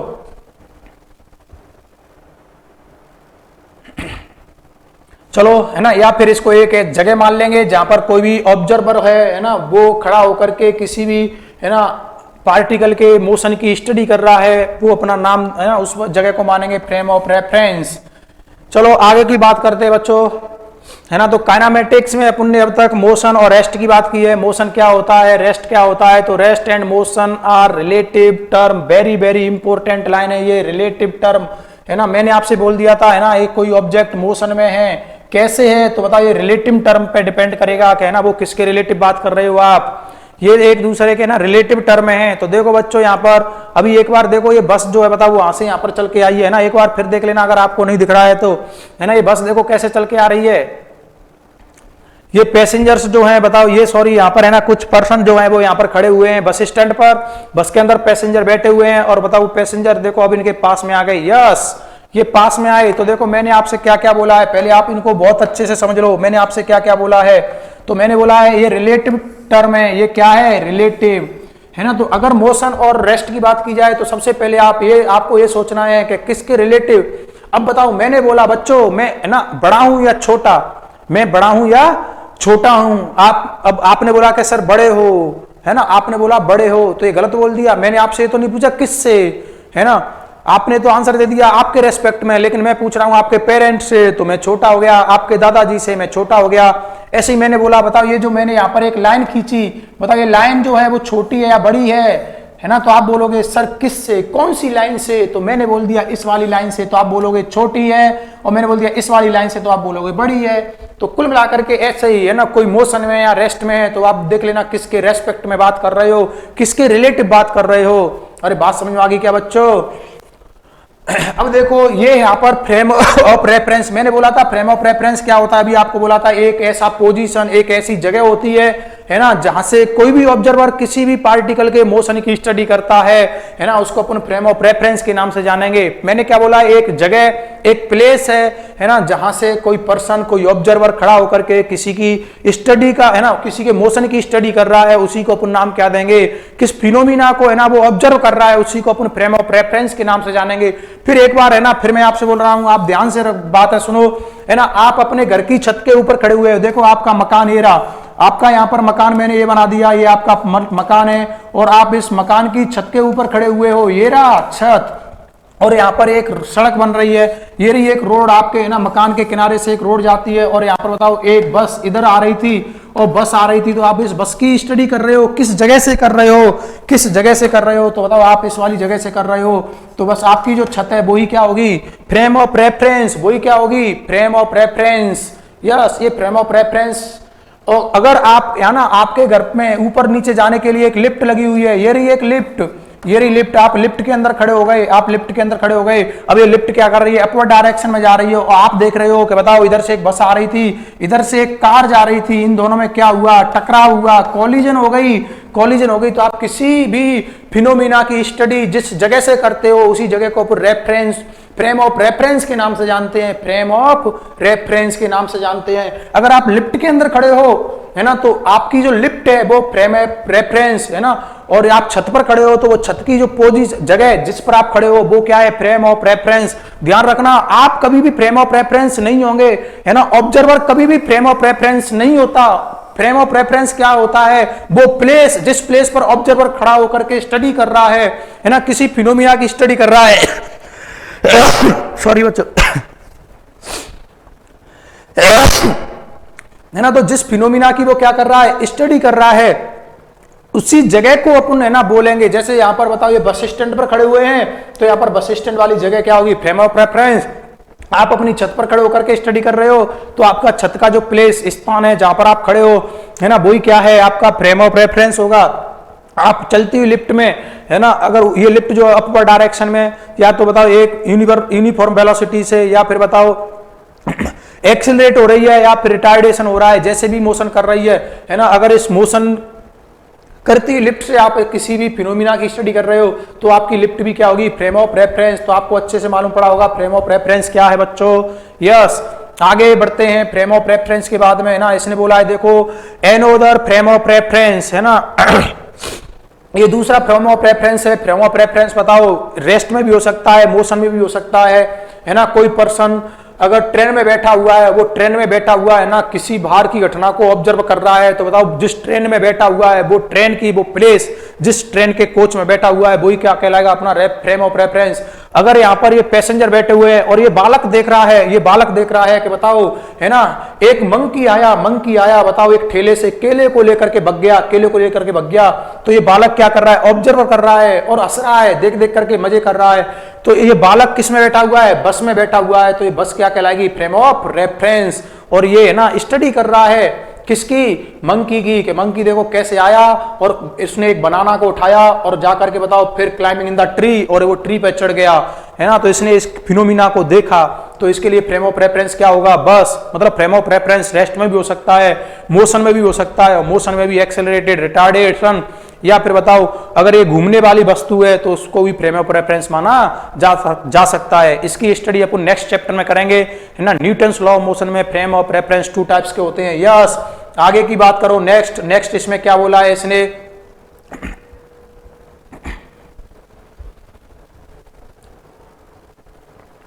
तो देखो यहां पर रेस्ट एंड मोशन की बात कर रहा है, ये रिलेटिव टर्म्स हैं, इसकी अपन बात कर चुके हैं, है ना। आर नॉट एब्सोल्यूट, ये एब्सोल्यूट टर्म नहीं होती हैं, है ना। ये क्या होती हैं, तो आपको इस बात को विशेष रूप से ध्यान रखना है, ये रिलेटिव टर्म है ना। ये नॉट एब्सोल्यूट, तो ध्यान रखना ये एब्सोल्यूट टर्म नहीं है। A body can be at rest or in motion with respect to frame of reference. किसी भी, है ना, ऑब्जेक्ट को अपन मोशन या रेस्ट में तब मानेंगे, है ना, किसके रेस्पेक्ट में, जब, है ना, अपन किसी के रेस्पेक्ट में बात करेंगे। जैसे इसने बोला है फ्रेम ऑफ रेफरेंस के रेस्पेक्ट में बात कर रहे हैं। फिर इसने बोला है frame of reference which is perfectly eight rest, है ना, ये रेस्ट में। यहां पर फिर बोला है कोई एक पर्सन है, कोई मैन है, मूविंग ट्रेन, वो ट्रेन में क्या कर रहा है, मूव कर रहा है, is at rest with the respect to को पैसेंजर, मतलब ट्रेन में जितने भी पैसेंजर बैठे हुए हैं उनके रेस्पेक्ट में तो वो क्या है, रेस्ट में है। बट ही इज मोशन, लेकिन ये मोशन में है with respect to man outside the train, train के आउटसाइड जो मैन खड़ा हुआ है उसके रेस्पेक्ट में ये क्या है, मोशन में है। मैंने आपको सबसे अच्छे एग्जांपल ले लेकर के बता दिए हैं, बाकी तो देखो इनको रीड करना है आपको। मैंने पहले ही बोल दिया था बच्चों आपको, है ना। देखो आप टूर पर जा रहे थे, मैं एक सड़क के किनारे, एक रोड के किनारे खड़ा हुआ था, आपने देखा, है ना, कि हमारे सर खड़े हुए हैं, आपने मेरे से पूछा सर चलना है क्या, मैंने बोला नहीं भाई आप जाओ, है ना, मेरे को नहीं चलना है, आप जाओ। तो बताओ आप जैसे ही मेरे से दूर चलने लग गए, मेरी रेस्पेक्ट में आपकी पोजीशन चेंज होने लग गई, तो बताओ मेरे रेस्पेक्ट में आप सारे के सारे स्टूडेंट कैसे हो, मोशन में हो। लेकिन आप बस में बैठे हुए पैसेंजर, आप जो स्टूडेंट एक दूसरे के रिलेटिव कैसे हो, रेस्ट में हो। तो बस यही वाली बात यहाँ पर कही है ना। अगर कोई पर्सन ट्रेन में मूव कर रहा है तो अगर मूव में जो भी वो पैसेंजर बैठे हुए हैं वो सारे एक दूसरे के रेस्पेक्ट क्या होंगे, रेस्ट में। लेकिन बाहर कोई व्यक्ति खड़ा हुआ है तो उसके रेस्पेक्ट में क्या होंगे, मोशन में होंगे। तो है ना, ये रेस्ट और मोशन, है ना, ये रिलेटिव टर्म है, आपको ये ध्यान रखना है। तो देखो यहाँ पर कुछ क्वेश्चंस की बात कर लेते हैं। यस, इसने बोला है ए particle is an object having negligible, तो इसने बोला है particle is an object having negligible, मतलब है ना नेग्लिजिबल क्या रखता है ना, यूनिट रखता है क्या, नहीं। अपन ने भी बात की थी नेग्लिजिबल डायमेंशन रखता है ना। अपन ने फिजिक्स में पार्टिकल की डेफिनेशन क्या पढ़ी थी, अगर कोई भी, है ना, ऑब्जेक्ट जो है, चाहे वो बस हो, चाहे वो ट्रेन हो, चाहे वो कार हो, चाहे वो चींटी हो, कोई भी ऑब्जेक्ट हो, अगर बताओ वो अपने साइज, अपनी डायमेंशन के कंपैरिजन में अगर वो बहुत ज्यादा लार्ज डिस्टेंस ट्रेवल करता है तो बताओ उस ऑब्जेक्ट को अपन क्या मान लेते हैं, पार्टिकल मान लेते हैं। तो बताओ मैंने बोला था डायमेंशन के कंपैरिजन में अगर उसने डिस्टेंस बहुत ज्यादा ट्रेवल किया है, ट्रेवलिंग डिस्टेंस उसकी डायमेंशन से बहुत ज्यादा है, तो वो कैसा माना जाता था, पार्टिकल माना जाता था फिजिक्स में। जैसे अपने ट्रेन की बात की थी, ट्रेन अभी दिल्ली से लेकर के बंबई तक चलाई थी, और बताओ इस डिस्टेंस के कंपैरिजन में ट्रेन की जो लेंथ है, मतलब ट्रेन की लेंथ, मतलब डायमेंशन जो है वो क्या है, नेग्लिजिबल। तो यूनिट तो आंसर हो नहीं सकता, बताओ डायमेंशन आंसर जाएगा इसका। तो आगे की बात करें, बताओ डायमेंशन, यस राइट, है ना। फिर इसने बोला है थर्ड पॉइंट पर मैग्नीट्यूड, नहीं। तो इसने बोला है फोर्थ, बताओ क्या होगा, डायरेक्शन, तो ये भी नहीं होगा। तो बताओ क्या होगा, डायमेंशन। अगर नेग्लिजिबल है ना, तो अपन बोल देंगे कि वो पार्टिकल है। यस, नेक्स्ट क्वेश्चन की बात करते हैं। अपना नेक्स्ट क्वेश्चन क्या है, rigid body is a combination of particles. Rigid body, है ना, ऐसे पार्टिकलों का कॉम्बिनेशन है when external force is applied there will be no change in its, है ना। अगर इस पर एक्सटर्नल फोर्स अप्लाई कर दिया जाता है तो भी बताओ ये अपनी पोजीशन को चेंज नहीं करते हैं, है ना। तो रिजिड बॉडी क्या है, तो ऐसे पार्टिकल्स का कॉम्बिनेशन जिन पर एक्सटर्नल फोर्स अप्लाई करने से वो पार्टिकल अपने बिटवीन पोजीशन को चेंज नहीं करते हैं, उसको अपन रिजिड बॉडी के नाम से जानते हैं। चलो तो इसके ऑप्शन रीड कर लेते हैं एक बार, है ना। यहाँ पर क्या आ गया है, मैग्नीट्यूड, और यहाँ पर आ गया है देखो डायमेंशन, यहाँ पर आ गया, फिर इसने तीसरा ऑप्शन दे रखा है मैग्नीट्यूड एंड डायमेंशन, तो इसका चौथा ऑप्शन आ गया है ना डायरेक्शन अलोंग। तो देखो है ना, रिजिड बॉडी क्या है, रिजिड बॉडी की बात करें बच्चों तो रिजिड बॉडी है ना एक कॉम्बिनेशन है पार्टिकल का, है ना, पार्टिकल का कॉम्बिनेशन। जैसे अपन ने इसको रिजिड बॉडी बना दिया, एक पार्टिकल ए रहा, एक पार्टिकल ए रहा, तो ये दोनों पार्टिकल या फिर बताओ तीसरा पार्टिकल ए रहा, जितने भी पार्टिकल है इसके अंदर जब इस पर अपन फोर्स अप्लाई करेंगे तो बताओ इसकी डायमेंशन बिल्कुल चेंज नहीं होगी, है ना, या पार्टिकल के बिटवीन जो डिस्टेंस है, जो डायमेंशन है वो वैसे की वैसे रहेंगी, है ना। तो यहाँ पर बच्चों ये डायमेंशन इसका आंसर आएगा। चलो नेक्स्ट क्वेश्चन की बात करते हैं। नेक्स्ट क्वेश्चन है क्या है देखते हैं। 0 यार आ गया question, rest and motion are, है ना, क्या है ये, रिलेटिव टर्म है, इसमें क्या आएगा, ब्लैंक प्लेस दे रखा है, इसमें क्या आएगा, रिलेटिव टर्म आएगी, है ना। क्योंकि हमेशा रेस्ट और मोशन की जब भी आप स्टडी करोगे तो हमेशा ऑलवेज और ऑलवेज क्या लोगे, है ना, ऑलवेज और ऑलवेज आप यहाँ पर रेस्ट और है ना मोशन रिलेटिव टर्म में लोगे। तो इसका ऑप्शन क्या सही होने वाला है, रिलेटिव। बताओ एब्सोल्यूट है क्या, नहीं, अभी मैंने बोला था बताओ ये एक दूसरे के एब्सोल्यूट बात नहीं करते, ये एब्सोल्यूट क्वांटिटी नहीं है, ये तो कैसी है, रिलेटिव है। तो एब्सोल्यूट आंसर नहीं आएगा, नो एब्सोल्यूट, नॉट एब्सोल्यूट, है ना, रिलेटिव। हाँ तो देखो दोनों बताओ, है ना, एब्सोल्यूट नहीं है तो बताओ नॉट एब्सोल्यूट तो होंगी, एब्सोल्यूट और नॉट एब्सोल्यूट एक दूसरे के अपोजिट है। तो मोशन और ये जो है बताओ वो एब्सोल्यूट नहीं है। अगर ये एब्सोल्यूट नहीं है तो बताओ, इसने बोला नॉट एब्सोल्यूट, यस। तो बताओ अब तो थर्ड बी और बी एंड सी बहुत आंसर जाएंगे, अरे बोलो यस। हाँ ये एब्सोल्यूट नहीं है तो इसमें यही तो बोल रहा है कि नहीं है, not absolute, yes, not absolute, है ना, एब्सोल्यूट नहीं है तो नॉट एब्सोल्यूट, ये वाला ऑप्शन और ये रिलेटिव वाला ऑप्शन दोनों ही राइट होंगे, है ना। वरना देखो मैंने आपको यहाँ पर अभी पढ़ाया था, यस, है ना, बहुत ऑप्शन राइट होंगे, मैंने आपको भी पढ़ाया था यहाँ पर, यस। देखो मैंने बोला था यहाँ ये जो है वो कैसी टर्म है एक दूसरे के,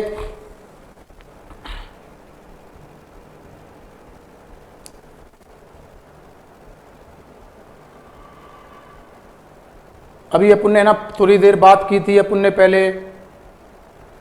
हाँ तो देखो इस पहली वाली लाइन को देखो, ये रिलेटिव टर्म में है, नॉट एब्सोल्यूट, मतलब एब्सोल्यूट नहीं है, तो बताओ नॉट एब्सोल्यूट भी आंसर आएगा और है ना रिलेटिव टर्म भी आप आंसर आएगा। तो बताइए दोनों ही आंसर यहाँ पर राइट माने जाएंगे, यस। तो बच्चों अपन ने ना एक क्वेश्चन किया है, रेस्ट और मोशन जो क्या है एक दूसरे के रिलेटिव टर्म में है या फिर अपन ने बात कर ली, बताओ ये क्या है, नॉट एब्सोल्यूट। तो बताओ इन दोनों आंसर होने वाले हैं यहाँ पर, ये भी आंसर होने वाला है और ये भी आंसर होने वाला है, यस, है ना, दोनों ही आंसर होने वाले हैं यहाँ पर। तो ये दोनों आंसर आगे बच्चों,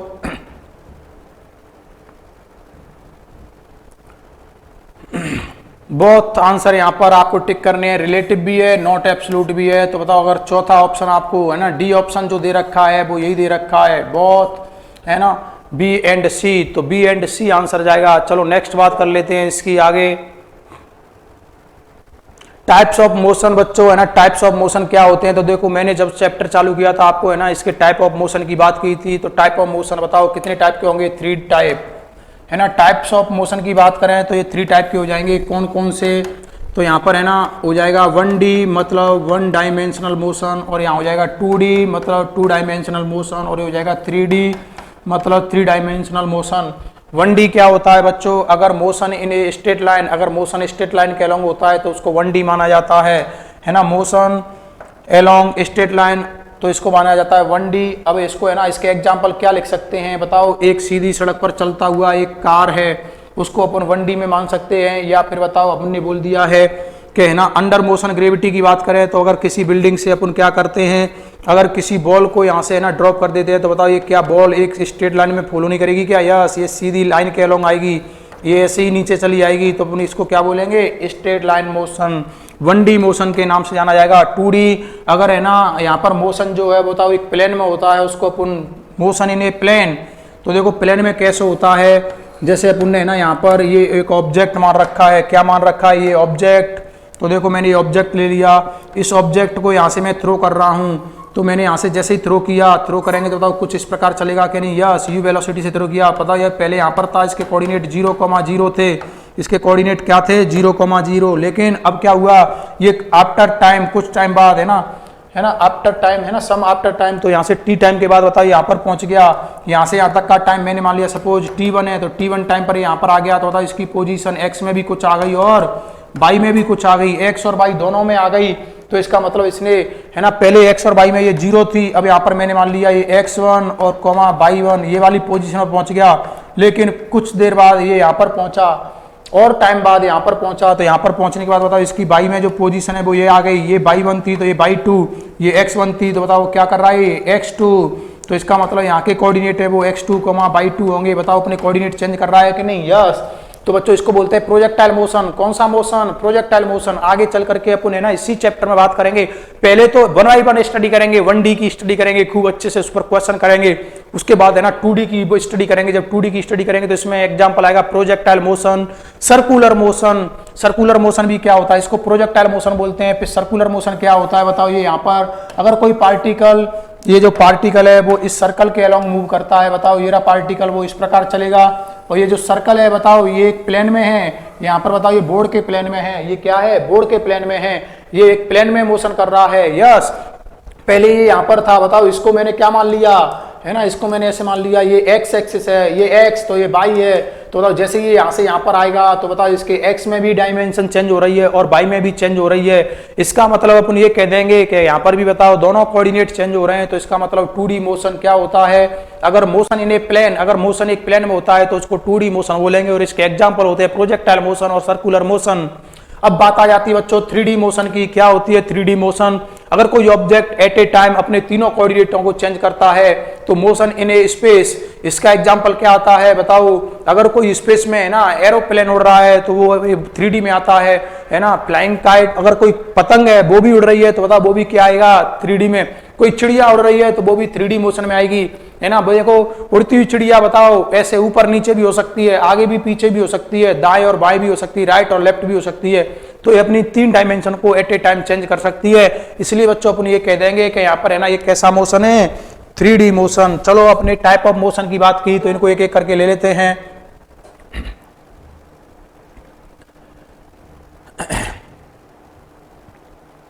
तो देखो ये मोशन जो है ना, यहां पर बात अपन करें,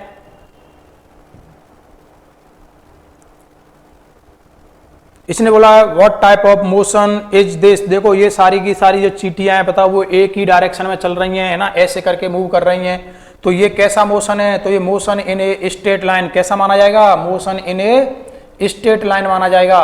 यस, देखो ये रहा, तो इसने बोला what type of motion is this, तो ये किस टाइप का मोशन है, तो यहां पर है ना इसका आंसर क्या आने वाला है ना, तो this is motion in a straight line. अगर मोशन एक स्ट्रेट लाइन के अलोंग होता है तो उसी को बोलते हैं 1D मोशन।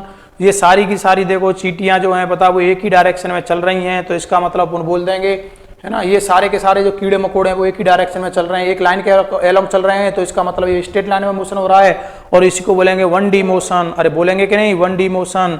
चलो नेक्स्ट बात कर लेते हैं अपन। नेक्स्ट है ना कॉकरोच की मोशन देखते हैं फ्लोर पर। अगर एक कॉकरोच है देखो ये ऐसे करके फ्लोर पर इस पर घूम रहा है, मतलब एक प्लेन में घूम रहा है। यस, देखो कभी इधर गया, कभी उधर गया, कभी इधर गया, कभी उधर गया, कभी इधर गया, कभी उधर गया, तो बताओ इसका जो मोशन हो रहा है वो एक प्लेन में हो रहा है ना। तो इस वाले मोशन को अपन क्या नाम दोगे, तो what type of motion, what type of motion is it, तो ये किस टाइप का मोशन है ना। तो बताओ इसका आंसर आएगा अपना, बताओ this is motion in a plane. ये प्लेन में मोशन हो रहा है, और अगर प्लेन में मोशन होता है तो इसको कौन सा मोशन बोलते हो, है ना, उसको 2D, है ना, 2 डायमेंशनल मोशन बोलते हैं।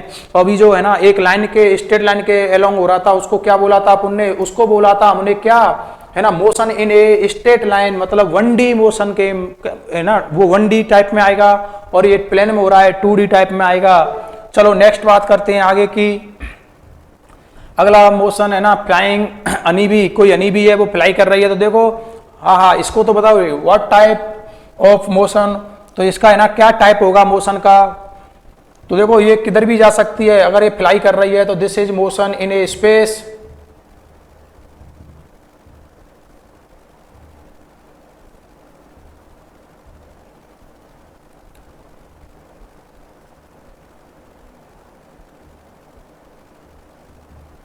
है ना। अगर ये स्पेस में मोशन करेगी तो अपन कह देंगे ना, अगर ये है ना हनी भी यहाँ पर दे रखी है, ये जो हनी भी है बताओ ये कभी उड़ करके यहाँ पर भी आ सकती है, कभी यहाँ पर भी आ सकती है, कभी इधर कभी उधर कभी उधर, तो बताओ ये किधर भी जा सकती है, ऊपर नीचे दाएं बाएं, है ना, ये किधर भी चल सकती है। तो इसकी मोशन को अपन नाम देंगे, है ना, कैसा मोशन, स्पेस में हो रहा है तो इसका मतलब ये 3D मोशन के नाम से जाना जाएगा। कैसे मोशन से, 3D मोशन के नाम से जाना जाएगा। चलो नेक्स्ट बात करते हैं। ये तीनों हमने पहले, है ना, तीनों की बात कर रहे हैं। तो देखो मोशन इन वन डायमेंशन, तो देखो टाइप ऑफ मोशन, ये जो है एक ही लाइन के अलोंग चल रहे हैं तो इसका मतलब उनको टाइप ऑफ मोशन की बात करनी है। Motion in a straight line, है ना, तो बताओ ये स्ट्रेट लाइन में मोशन हो रहा है। नंबर अगला लेते हैं, मोशन इन 2 डायमेंशन।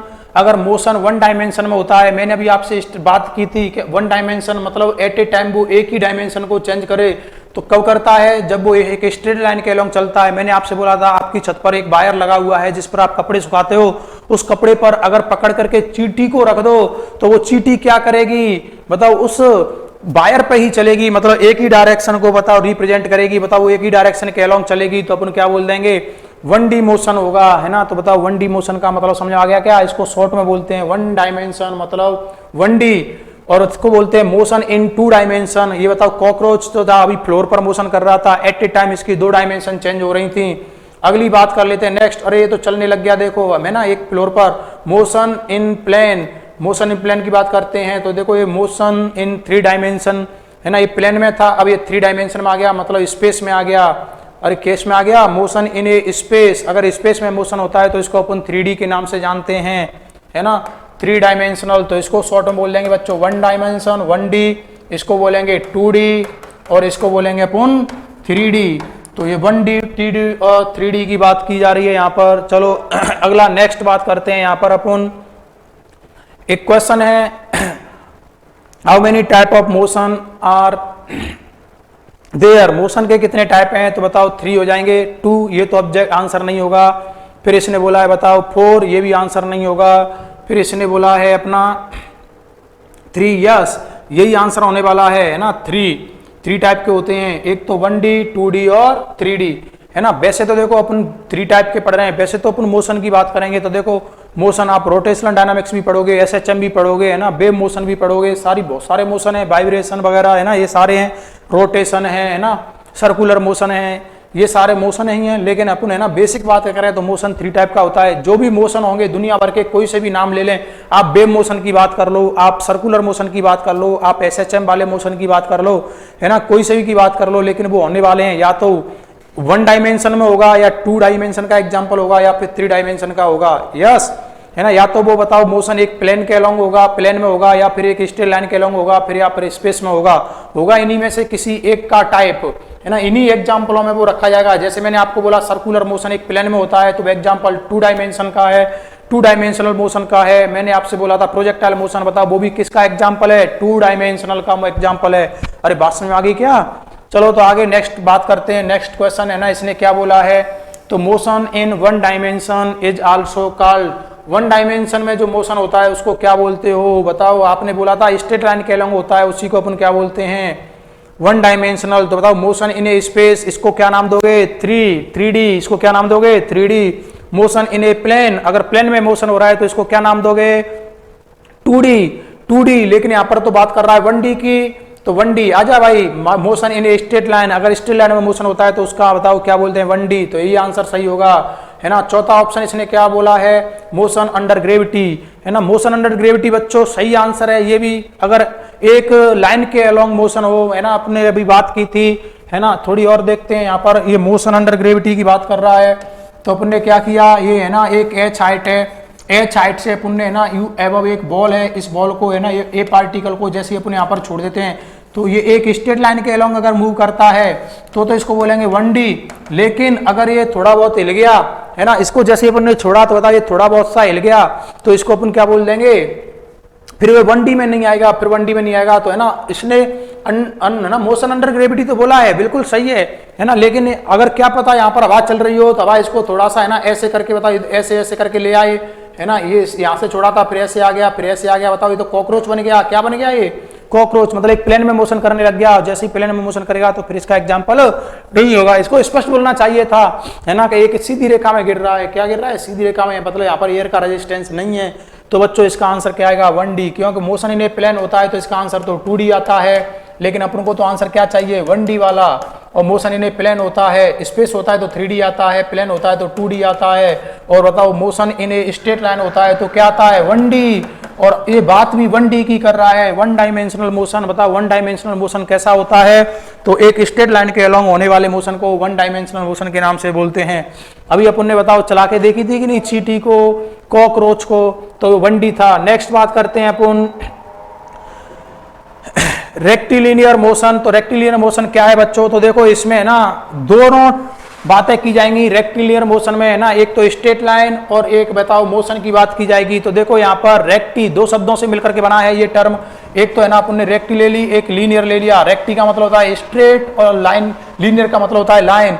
अगर कोई मोशन एक स्ट्रेट लाइन के अलॉन्ग होगा तो अपन को उसको क्या बोलेंगे? Rectilinear motion. चलो इसकी बात करते हैं। तो देखो यहाँ पर रेक्टी टर्म एक अलग ले ली और लीनियर वाली टर्म अपन ने अलग ले ली, है ना। रेक्टी का मतलब होता है स्ट्रेट, मतलब सीधी, और लीनियर का मतलब होता है लाइन। अगर कोई मोशन एक सीधी लाइन में होता है तो उसको अपन क्या बोलते हैं? रेक्टिलिनियर मोशन के नाम से जानते हैं। Motion along A straight line is called rectilinear motion. इसका एग्जाम्पल देखो, ये जो है motion of A car on A road. ये जो कार है एक रोड पर मोशन करेगी तो बताइए एक सीधी रेखा में जाएगी तो इसको बोलेंगे इसका मोशन कैसा है? रेक्टिलिनियर मोशन है बच्चों। कैसा मोशन? रेक्टिलिनियर मोशन है। चलो नेक्स्ट बात करते हैं अपन यहाँ पर। Rectilinear motion need not be 1 dimensional necessary, है ना। जो रेक्टिलिनियर मोशन है वो नेसेसरी 1 डायमेंशनल, ये 100% जरूरी नहीं है कि वो 1 डायमेंशन ही हो, है ना, 1 डायमेंशन ही हो। अगला इसने क्या बोला है देखो यहाँ पर, rectilinear motion can be any straight line in any direction. ये किसी भी डायरेक्शन में किधर भी जा सकता है ना। जैसे बताओ एक्स डायरेक्शन में या वाई डायरेक्शन में, या फिर बताओ तिरछा भी चला जाएगा किसी एंगल पर। नेक्स्ट इसने क्या बोला है? But it is always possible that rectilinear motion be traced as 1 dimensional motion. तो इसने बोला है ये ऑलवेज है ना एक ही डायमेंशन में जाएगा, या एक्स में जाए या वाई में जाए या फिर किसी भी एंगल पर चला जाए, है ना। इसकी बातें की हैं। चलो नेक्स्ट बात करके चलते हैं आप। ये रही एक कार। तो देखो ये रेक्टिलिनियर मोशन का एग्जांपल है ना। इधर मैंने एक्स एक्सिस ले रखा है, इधर वाई एक्सिस ले रखा है। अब यहाँ पर क्या हो रहा है? ये एक्स एक्सिस और ये वाई एक्सिस, है ना, एक्स एक्सिस और वाई एक्सिस। अब देखो ये कार जो है वो एक्स एक्सिस के अलॉन्ग चले, या फिर बताओ ये किसी एक्स को मैंने ऐसे बना दिया, ऐसे रोटेट कर दिया, लेकिन चलेगी तो एक लाइन के अलॉन्ग ना, ये चलेंगी तो एक लाइन के अलॉन्ग। यस देखो इसको, है ना, ये चल रही है एक लाइन के अलॉन्ग, एक्स एक्सिस के अलॉन्ग। तो बताओ इसको अपन क्या बोलेंगे? Rectilinear motion. तो देखो रोटेशन ऑफ कोऑर्डिनेट सिस्टम। अगर कोऑर्डिनेट सिस्टम को अपन ने रोटेट करा दिया, रोटेट कैसे कराया? तो देखो यहाँ पर अपन ने क्या किया, एक्स और वाई को ऐसे माना, ये एक्स है और ये वाई है। अगर मैं है ना इस पूरे सिस्टम को अगर रोटेट करा दूं तो रोटेट कराने के बाद बताओ इसकी कुछ है ना, इसको मैंने पकड़ करके ऐसे रोटेट करा दिया, और जैसे ही मैं रोटेट कराऊंगा तो किस ये ऐसे होने वाला है। यस, ये कैसे होने वाला है? ऐसे, है ना। ये दोनों इधर देखो एक बार, है ना, इधर देखो एक बार। मैंने बोला आपसे, है ना, देखो ये ऐसे थी एक्स एक्सिस और वाई एक्सिस, है ना। इनको जैसे ही मैं रोटेट कराऊंगा तो बताओ ये एक्स ऐसे हो जाएगी और वाई ऐसे हो जाएगी, तो बताओ ये तो वाई बन जाएगी, है ना। इनको अलग कलर से यूज कर लेते हैं। ये रेड कलर वाली जो लाइन है वो तो वाई एक्सिस है, और जो ब्लू कलर वाली लाइन है वो मैंने एक्स एक्सिस से दिखाई है। तो रेड कलर वाली तो यहाँ पर आ जाएगी वाई एक्सिस, और ब्लू कलर वाली जो लाइन थी वो क्या हो जाएगी? X axis. बताओ ये एक्स एक्सिस हो गई। अब चाहे मोशन, चाहे पार्टिकल है ना इस वाली लाइन पर चले, चाहे उस वाली लाइन पर चले, किसी पर चले, हम तो ये कहेंगे तू तो चल बस। चाहे ऐसे मोशन करे, चाहे ऐसे मोशन करे, बताओ ये एक लाइन के अलॉन्ग मोशन कर रहा है, मतलब इसको बोलेंगे रेक्टिलिनियर मोशन। और अब अगर इस कोऑर्डिनेट सिस्टम को रोटेट करा दिया तो भी बताओ ये कार एक लाइन के अलॉन्ग तो चल के आई है, यहाँ तक तो भी एक लाइन के अलॉन्ग चल के आई है। इसका मतलब ये रेक्टिलिनियर मोशन का एग्जाम्पल है। यस, आगे की बात करें,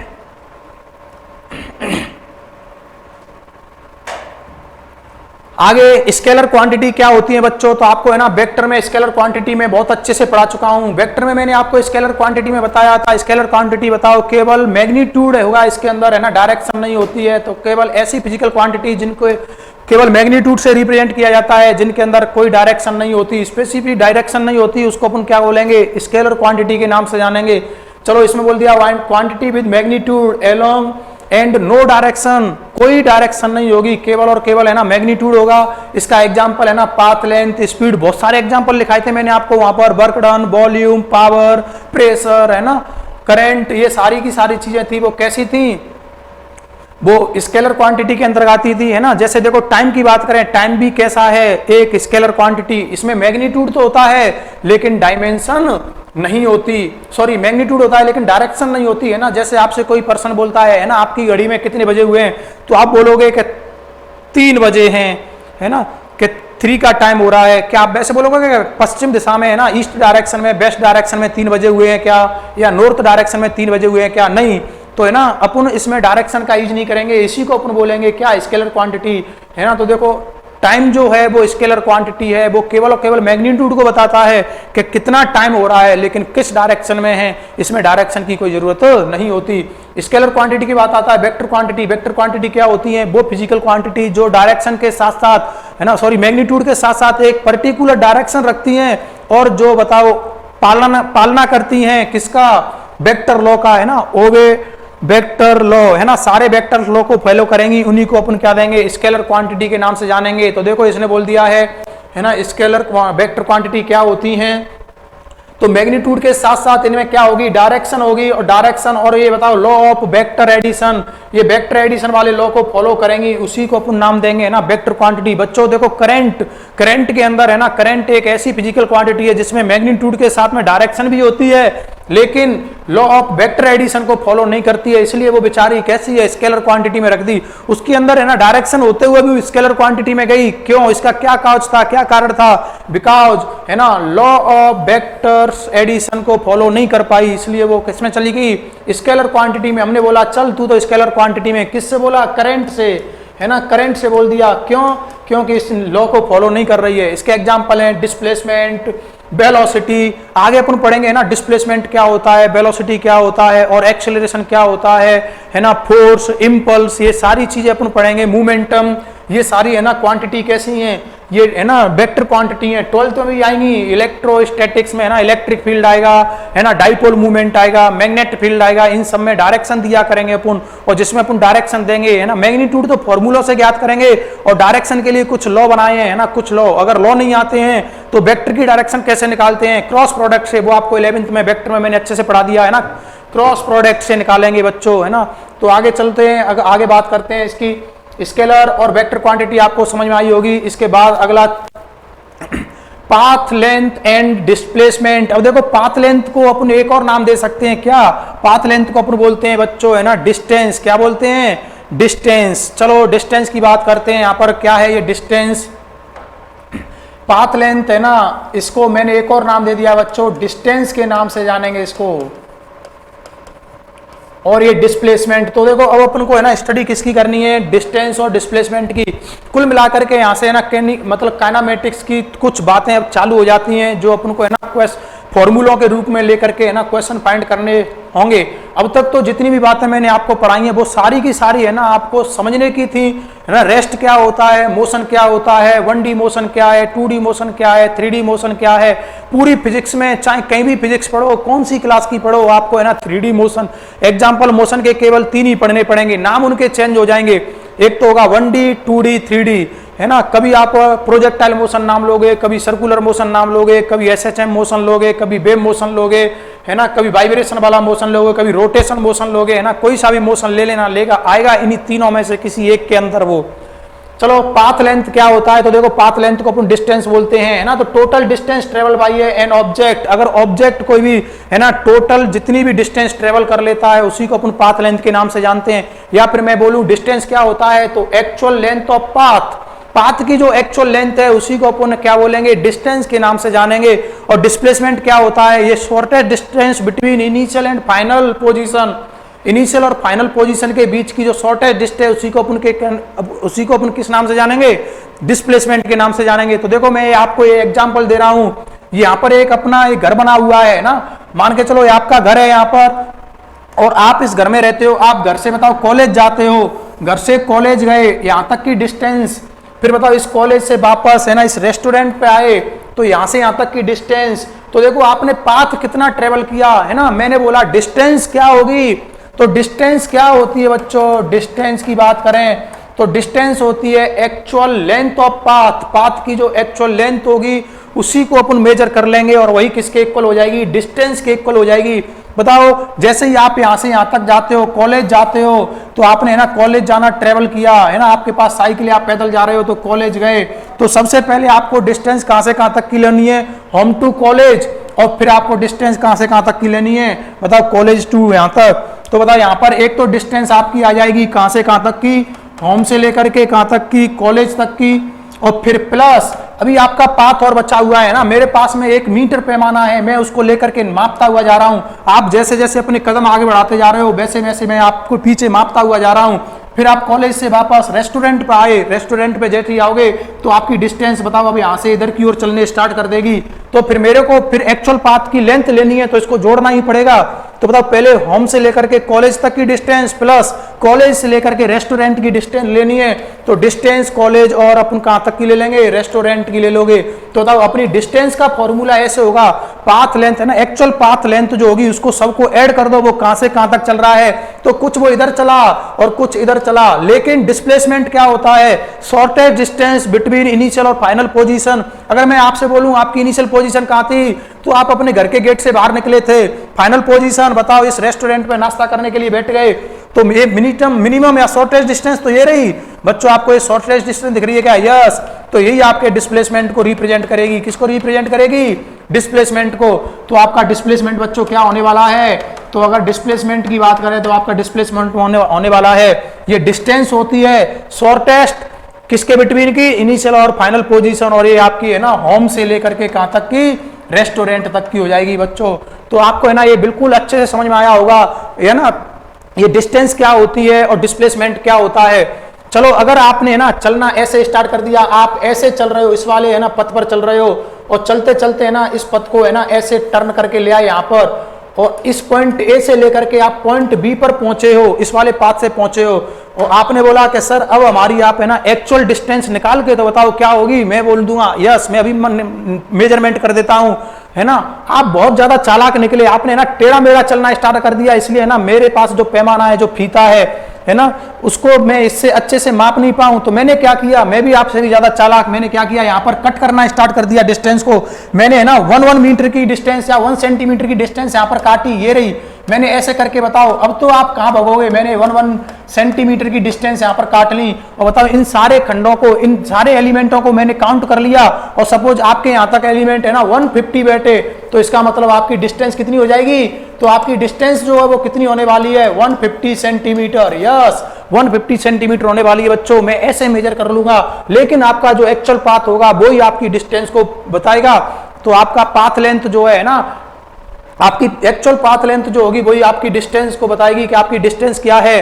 तो आपकी डिस्टेंस तो हो जाएगी ये, और डिस्प्लेसमेंट क्या होगा, तो initial position point A, initial position कहां पर है, पॉइंट ए पर है, और फाइनल पोजीशन पॉइंट बी पर थी, सॉरी वो चला गया है ना, इनिशियल पोजीशन तो पॉइंट ए पर थी है ना, तेरा पॉइंट ए ऐसे करके अपन ने है ना चला था, और ये पॉइंट बी आ गया। तो बताओ यहां से मैंने डिस्टेंस ऐसे मेजर की थी, और डिस्प्लेसमेंट पॉइंट ए और पॉइंट बी, पॉइंट ए और पॉइंट बी के बीच की मिनिमम डिस्टेंस क्या होगी, ये वाली डिस्टेंस, स्ट्रेट लाइन वाली डिस्टेंस को अपन क्या बोलेंगे, डिस्प्लेसमेंट।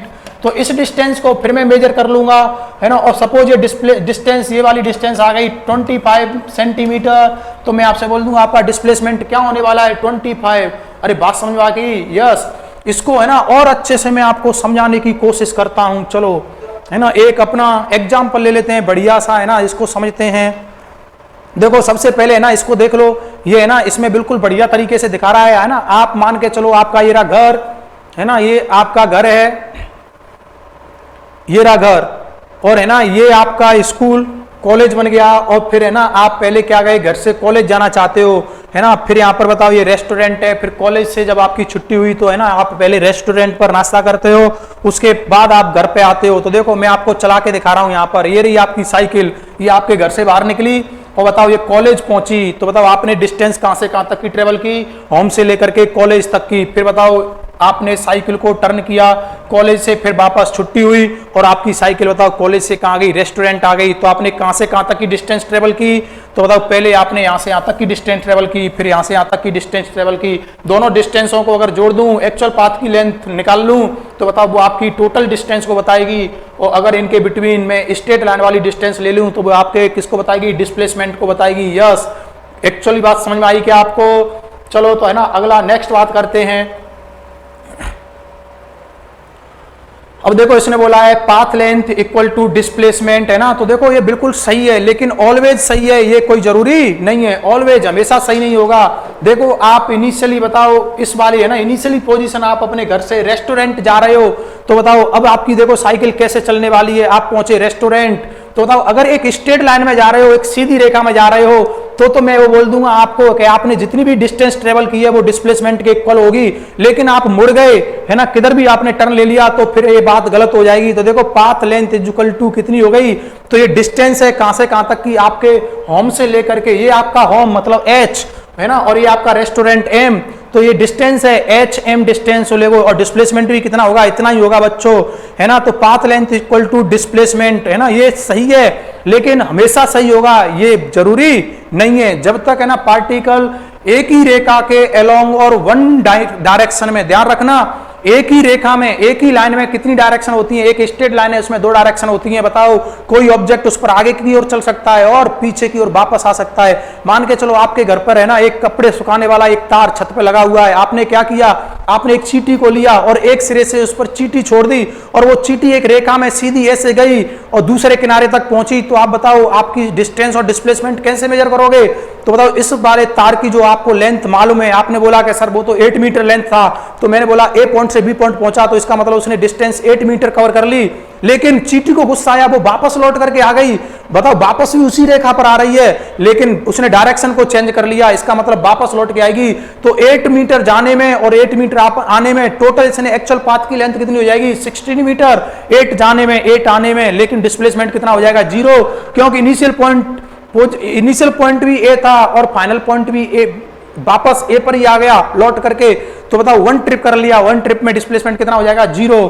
चलो नेक्स्ट बात करते हैं, ये सही है, लेकिन है ना ध्यान रखना ये कब सही है, जब कोई पार्टिकल एक ही लाइन के अलोंग एक ही डायरेक्शन में, है ना, मेरे 2 शब्दों को समझना, एक ही लाइन के अलोंग और एक ही डायरेक्शन में, ना जो बाद में बोल रहा हूं डायरेक्शन में, इसको बेहतर रूप से ध्यान रखना, एक ही लाइन में 2 डायरेक्शन होती है, आगे और पीछे, फॉरवर्ड और बैकवर्ड। चलो आगे की बात करते हैं। तो है ना इसने बोला है path length not equal to 0, है ना, इसका मतलब क्या है बच्चों, पाथ लेंथ का मतलब मैंने आपको बोला है डिस्टेंस कभी भी है ना 0 के नहीं होगी। अगर कोई पार्टिकल मूव कर रहा है तो बताओ मूव करेगा तो कुछ ना कुछ डिस्टेंस ट्रेवल करेगा, और अगर डिस्टेंस ट्रेवल तो कभी 0 नहीं हो सकती है, ऑलवेज क्या होगी, है ना, इज ग्रेटर देन 0, है ना। मैं आपसे बोल दूं डिस्टेंस कभी नेगेटिव भी नहीं होगी, डिस्टेंस ऑलवेज इंक्रीज होती है, ऑलवेज इंक्रीज, कभी डिक्रीज नहीं होगी, चाहे पार्टिकल लौट करके आए या फिर है ना वहीं रुक जाए। चलो आगे की बात करें, है ना, अभी देखो इनको फिर मैं और अच्छे से समझा दूंगा। अभी है ना एक एग्जांपल लेकर के देखो यहाँ पर क्या कर रहा है, ये इनिशियली अपने घर से बताओ ये रेस्टोरेंट गया, फिर वापस लौट के आ गया, तो बताओ इसने पाथ लेंथ तो 0 नहीं है, लेकिन इसका डिस्प्लेसमेंट क्या हो गया, 0, क्योंकि डिस्प्लेसमेंट क्या होता है ना, मिनिमम डिस्टेंस या शॉर्टेस्ट डिस्टेंस बिटवीन इनिशियल और फाइनल पोजीशन। तो इसकी इनिशियल पोजीशन भी बताओ यही है और वापस लौट के आ गया, इसका मतलब फाइनल पोजीशन भी इसकी यही है, और फाइनल और इनिशियल पोजीशन के बिटवीन कोई डिस्टेंस नहीं है। आप अपने घर से निकल करके गए, वापस घर में आ गए, तो इनिशियल और फाइनल पोजीशन के बीच कोई भी आप वेक्टर नहीं बना सकते, है ना। और लो मैं आपको और अच्छे से क्लियर करूं, चलो है ना, और अच्छे से। तो देखो मैंने आपसे बोला कि आप कहां से कहां तक गए, तो मान के चलो आप पहले इस पॉइंट ए से गए थे, इस पॉइंट ए से पॉइंट बी पर गए, तो ये पॉइंट बी हो गया, है ना। फिर मैंने बोला आप किधर से किधर, आप मुड़ गए बी से सी पर, तो बताइए बी से सी पर मुड़ गए, तो यहां पर आप सी पॉइंट पर पहुंच गए, ऐसे पहुंचे। अब मैंने आपसे बोला आपकी डिस्टेंस कितनी हो गई, तो मैंने बोला आप कितना चले थे, आपने बोला कि सर हम तो इधर है ना कितना चले हैं, आप ना 4 मीटर चले हैं। मैंने बोला बी से सी तक कितना चला, तो आपने ना बोला कि सर 3 मीटर चले हुए हैं। मैंने कहा अच्छी बात, वेरी गुड, है ना। आप अगर यहां से यहां तक चले हैं तो आपकी डिस्टेंस कितनी हुई, तो आपकी डिस्टेंस क्या होने वाली है, तो डिस्टेंस बताओ। मैंने बोला एक्चुअल लेंथ ऑफ पाथ की जो एक्चुअल लेंथ होगी 4 इधर और 3 इधर, तो पहले आप डिस्टेंस चले A to B और फिर चले बताओ B to C, तो दोनों को जोड़ दिया, बताओ ये कितना चले 4 + 3, ओवरऑल कितना हो गया 7 मीटर हो गया। लेकिन डिस्प्लेसमेंट आपको बनाना है, तो डिस्प्लेसमेंट क्या होता है, ये इनिशियल और फाइनल पोजीशन के बिटवीन है ना वेक्टर बना दो, है ना। वेक्टर अपने अच्छे से पढ़ाए बच्चों, वेक्टर बनाना मैंने आपको बहुत अच्छे से सिखाया था। वेक्टर कैसे बनाते थे, तो देखो अपन मैग्नीट्यूड ऑफ वेक्टर कैसे बनाते थे, तो सबसे पहले इनिशियल जो पहला वाला वेक्टर होता था उसके इनिशियल पॉइंट पर, है ना, उसकी टेल पर पॉइंट रख लेते थे। उसके बाद क्या करते थे, जो फाइनल वाला वेक्टर है, लास्ट वाला वेक्टर है, उसके टॉप मतलब हेड तक लेकर के जाते थे वेक्टर को, और यही इसके किसको बताता था, रिजल्टेंट वेक्टर को बताता था, और यही इसका डिस्प्लेसमेंट वेक्टर कहलाता था। यही बच्चों इसका डिस्प्लेसमेंट वेक्टर होगा। तो अपन को क्या करना है, इनिशियल पोजीशन जो है इसकी, इनिशियल पोजीशन जो है और ये फाइनल पोजीशन जो है, इनिशियल पोजीशन से फाइनल पोजीशन के लिए एक सीधी रेखा खींच दो, एक वेक्टर बना दो, और अपन इस वेक्टर का क्या निकाल लेंगे, मैग्नीट्यूड। और एक बार इसका मैग्नीट्यूड निकाल दिया तो वही मैग्नीट्यूड क्या होगा, इसके डिस्प्लेसमेंट का मैग्नीट्यूड हो जाएगा। तो देखो ये पर्सन क्या कर रहा है, इसी जगह से चल करके वापस इसी जगह पर आ गया, वापस इसी जगह पर आ गया। तो देखो इसने किया क्या है, एक पर्सन ऐसे चला, फिर इसने टर्न लिया, ऐसे आ गया। अगर इतना ही चलता तो मैं यहां से यहां तक, है ना, पहले वाले वेक्टर के इनिशियल पोजीशन से मतलब टेल से दूसरे वाले वेक्टर के हेड की ओर एक वेक्टर बना देता। लेकिन अब क्या किया, अब ये रुका नहीं, इसका मन नहीं माना, और मन नहीं माना तो बताओ ये वापस ऐसे आ गया। तो बताओ इसने एक क्लोज लूप बना दिया। अगर क्लोज लूप बना दिया तो बताओ इसकी इनिशियल पोजीशन भी यही हो गई और फाइनल पोजीशन भी यही हो गई। अब आप बताओ वेक्टर कहां बनाऊं मैं, वेक्टर बनाने के लिए कोई जगह ही नहीं बची। अब वेक्टर नहीं बना सकता मतलब मैं कोई लाइन नहीं खींच सकता, तो अगर कोई लाइन नहीं खींच सकता तो उस लाइन की लेंथ भी नहीं होगी, उसका मैग्नीट्यूड भी नहीं होगा, इसका मतलब उसका डिस्प्लेसमेंट भी नहीं होगा। तो ये आदमी ने यही, तो स्टूडेंट ने यही जो किया, ये यहां से गया रेस्टोरेंट गया, फिर वापस आके अपने घर में घुस गया। तो बताओ जिस पॉइंट से गया उसी पॉइंट पर वापस आ गया, तो इसका मतलब इसका डिस्प्लेसमेंट कितना हो गया, 0।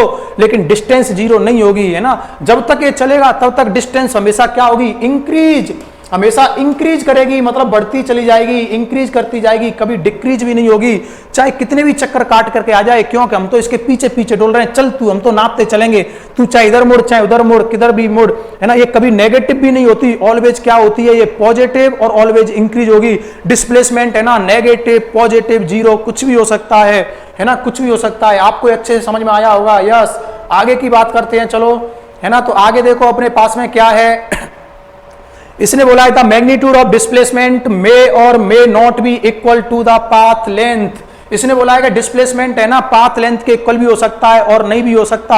अगर एक स्ट्रेट लाइन में ऑब्जेक्ट मोशन करेगा तो उसका डिस्प्लेसमेंट है ना पाथ लेंथ के इक्वल होगा, वरना इक्वल नहीं होगा। अभी मैंने आपको एग्जांपल लिया था, इधर मैंने 4 मीटर चलाया था, फिर उधर आप है ना 3 मीटर चले थे, उसका बताओ उसकी डिस्टेंस कितनी आई थी, 7 मीटर, लेकिन डिस्प्लेसमेंट कितना आया था, 5। डिस्प्लेसमेंट 5 कैसे निकालोगे, है ना। तो देखो कोई पर्सन वो है इधर से इधर चला, फिर इधर चला, है ना, इधर 4 मीटर चला, इधर 3 मीटर चला, तो ये इनिशियल पॉइंट तो इसका ये रहा, फाइनल पॉइंट ये रहा, तो ये इनिशियल से फाइनल पॉइंट तक पहुंच गया। अब मुझे यहां से यहां तक का निकालना है क्या, डिस्प्लेसमेंट और डिस्टेंस।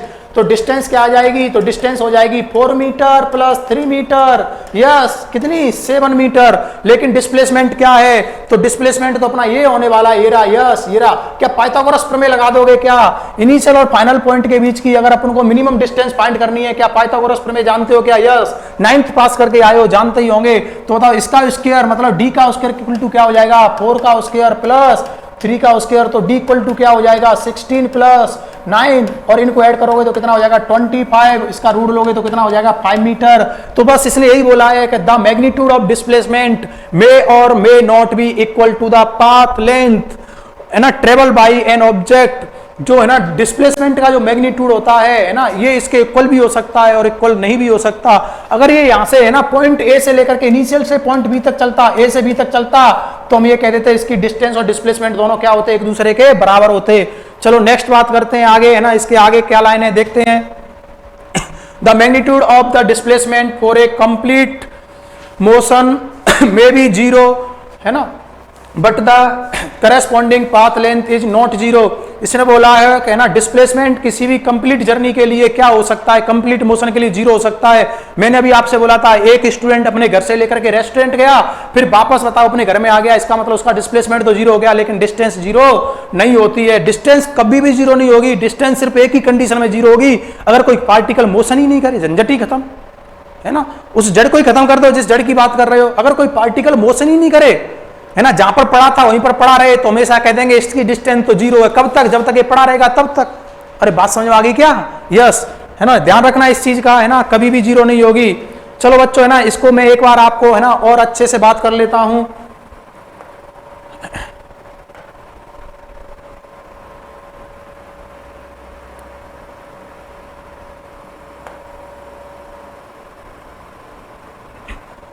अब देखो, आप यहां से बिल्कुल क्लियर कर लेना सारी बातें, है ना। मैं एक ऐसा एग्जांपल ले रहा हूं, है ना, अपनी तरफ से, जिसमें डिस्प्लेसमेंट और डिस्टेंस के बारे में आपको बिल्कुल क्लियर हो जाएगा। एक्चुअल में ना बिल्कुल झंझट खत्म कर देता हूं इस एग्जांपल को, आप अच्छे से समझना। चलो, मैंने एक एग्जांपल ले लिया है, किसके नाम पर? डिस्टेंस और डिस्प्लेसमेंट के नाम पर एक एग्जांपल लेने जा रहा हूं मैं। अब देखो, मैंने इस एग्जांपल को एक स्ट्रेट लाइन की फॉर्म में ले रखा है। यहाँ पर एक, है ना, इस प्रकार एक स्ट्रेट लाइन है, और इस स्ट्रेट लाइन में, है ना, ये मैंने ओरिजिन पॉइंट माना है। क्या माना है भाई? ओरिजिन पॉइंट मतलब जीरो। इस पॉइंट ओरिजिन से, मतलब इसको मैंने ए पॉइंट दे दिया, इसको, है ना, यहाँ पर दूसरा पॉइंट बी दे दिया। इसकी डिस्टेंस जो है वो +2 मीटर है ना, क्योंकि बताओ इस ओरिजिन पॉइंट से राइट हैंड साइड की डिस्टेंस है जो पॉजिटिव, है ना, ये तो बताओ 6 के मैथ में आ जाती है, लेफ्ट साइड वाली आ जाती है वो नेगेटिव। ये +2 हो गया, यहाँ पर +4 मान लिया, फिर मैंने यहाँ पर, है ना, +8 मान लिया। यस, फिर बताओ इधर की डिस्टेंस को मैंने -2 मान लिया, फिर यहाँ पर -4 मान लिया, फिर मैंने -8 मान लिया। ऐसे करके यहाँ पर डिस्टेंस दे रखी है अपन को कुछ इस पैमाने पर। अब देखो, इसको मैंने बी पॉइंट ले लिया, इसको सी ले लिया, इसको डी ले लिया, इसको ई, फिर इसको एफ और इसको जी ले लिया। अब मैं आपसे, है ना, क्या करने जा रहा हूं, इधर देखो, आपको डिस्टेंस और डिस्प्लेसमेंट आपको फाइंड करना है इस क्वेश्चन में। तो सबसे पहले, है ना, अपन बात करेंगे डिस्टेंस की। तो डिस्टेंस और डिस्प्लेसमेंट की, है ना, डिस्टेंस और डिस्प्लेसमेंट क्या क्या होंगे। तो, है ना, आपने बोला कि सर हम तैयार हैं, मैंने बोला मैं भी तैयार हूं। तो आपने बोला सर दो, पूछो कहां से कहां तक। यस, समझदार हो, है ना, कहां से कहां तक। जब तक ऐसे नहीं देंगे कहां से कहां तक, तब तक कैसे निकालेंगे भाई, है ना, कैसे निकालेंगे। बिल्कुल सही बात आप, है ना। तो मैं आपको दे रहा हूं कहां से कहां तक। अब देखो, पार्टिकल को मैं चलाना चाह रहा हूं, पार्टिकल को क्या करना चाह रहा हूं? चलाना चाह रहा हूं। चलो, अपन चलाना चाहते हैं। मैंने बोला पार्टिकल जो है वो पॉइंट ए से लेकर के पॉइंट सी तक जाता है, या पॉइंट डी तक जाता है। तो देखो, है ना, ये जो है वो पॉइंट ए से लेकर के पहले सी तक गया, और जब ए से सी तक जाएगा तो बताओ इसकी डिस्टेंस क्या होगी? Actual length of path. तो एक्चुअल लेंथ ऑफ पाथ बताओ, ये ए से 0 से चल करके 4 पर पहुंच गया, तो 4 मीटर क्या होगी इसकी डिस्टेंस। तो डिस्प्लेसमेंट भी कितना होगा? डिस्टेंस बिटवीन इनिशियल और फाइनल पोजीशन, है ना। देखो, आपके मुंह में दो बातें निकलनी चाहिए। जैसे ही बात अपन करेंगे डिस्टेंस की, तो आपके जबान से एक बात निकलनी चाहिए, एक्चुअल लेंथ ऑफ पाथ, है ना। पाथ की जो एक्चुअल लेंथ होगी उसको बोलेंगे अपन क्या? डिस्टेंस। डिस्प्लेसमेंट की बात करेगा तो आपके मुंह से एक बात निकलनी चाहिए, मिनिमम डिस्टेंस बिटवीन इनिशियल और फाइनल पोजीशन। मिनिमम डिस्टेंस, तो बताओ इनिशियल और फाइनल पोजीशन के बीच डिस्टेंस भी मिनिमम है, तो इसका डिस्प्लेसमेंट भी क्या हो जाएगा? 4 मीटर। नेक्स्ट अपन ए से डी तक के लिए बात करते हैं। वो पहले ए से सी, फिर सी से डी गया। अब बताओ ए से सी होते हुए डी पहुंच रहा है, तो इसका मतलब इसने कितना ट्रेवल किया? डिस्टेंस 8। तो इसका डिस्प्लेसमेंट भी कितना होगा? 8 मीटर होगा। यस, 8 मीटर होगा। चलो, अब इसका पाथ अपन, है ना, और चेंज करते हैं। इससे बोलते हैं, है ना, पहले ये ए से कहां तक गया था? पहले ए से डी तक गया था, फिर ये डी से वापस टर्न होकर के, है ना, बी पर आ गया। अरे आजा, हमारा क्या है, आता रहे। बताओ, ये ए से डी तक गया तो इसने 8 मीटर चला, फिर 8 के बाद में बताओ ये 2 पर आ गया, तो बताओ क्या इधर 6 नहीं चला क्या? यस, 8 इधर गया, फिर 6 वापस लौट के आया। टोटल कितना होगा? 8 और 6 14 मीटर। तो इसने डिस्टेंस कितनी ट्रेवल की? 14। लेकिन अब ए से बी पर आ गया तो होता है इसका इनिशियल पॉइंट ए और फाइनल पॉइंट बी, और minimum distance between point A and B कितनी होगी? तो बताओ वो 2 मीटर होगी। तो अब इसका डिस्प्लेसमेंट कितना होगा? यस, 2 मीटर होगा। अब तो 2 मीटर होगा कि नहीं? देखो, तो यहां से मजे की बात तो ये है ना, देखो, जब तक ये एक ही रेखा के अलोंग, देखो इसमें पूरे में एक ही रेखा के अलोंग चल रहा है, तो एक ही रेखा के अलोंग पर ध्यान बंद देना। ध्यान आपको किस पर देना है? तो ध्यान आपको देना है ना, इस बात पर। किस पर? है ना, कि ये अगर लौट के आ गया, अगर ये लौट के आ रहा है तो इसका मतलब अपन ये कह देंगे कि डिस्टेंस तो इंक्रीज होगी, लेकिन डिस्प्लेसमेंट क्या होगी? है ना, डिक्रीज होगी। डिस्प्लेसमेंट डिक्रीज हो गया। अब बताओ, अब ये कहां से कहां तक चलाएंगे इसको? मैंने बोला ये ए से पहले बी गया, ए से बी गया, और फिर बी से वापस एफ पर पहुंचा दिया। तो यस, देखो इधर ए से बी गया, बी से वापस मैंने इसको एफ पर पहुंचा दिया। अब देखो, ए से बी गया तो 2 मीटर चला, फिर बी से वापस एफ पर आया, तो बताओ 2 इधर से चला, फिर 2 4 हो गया, फिर इधर 4 चला 8।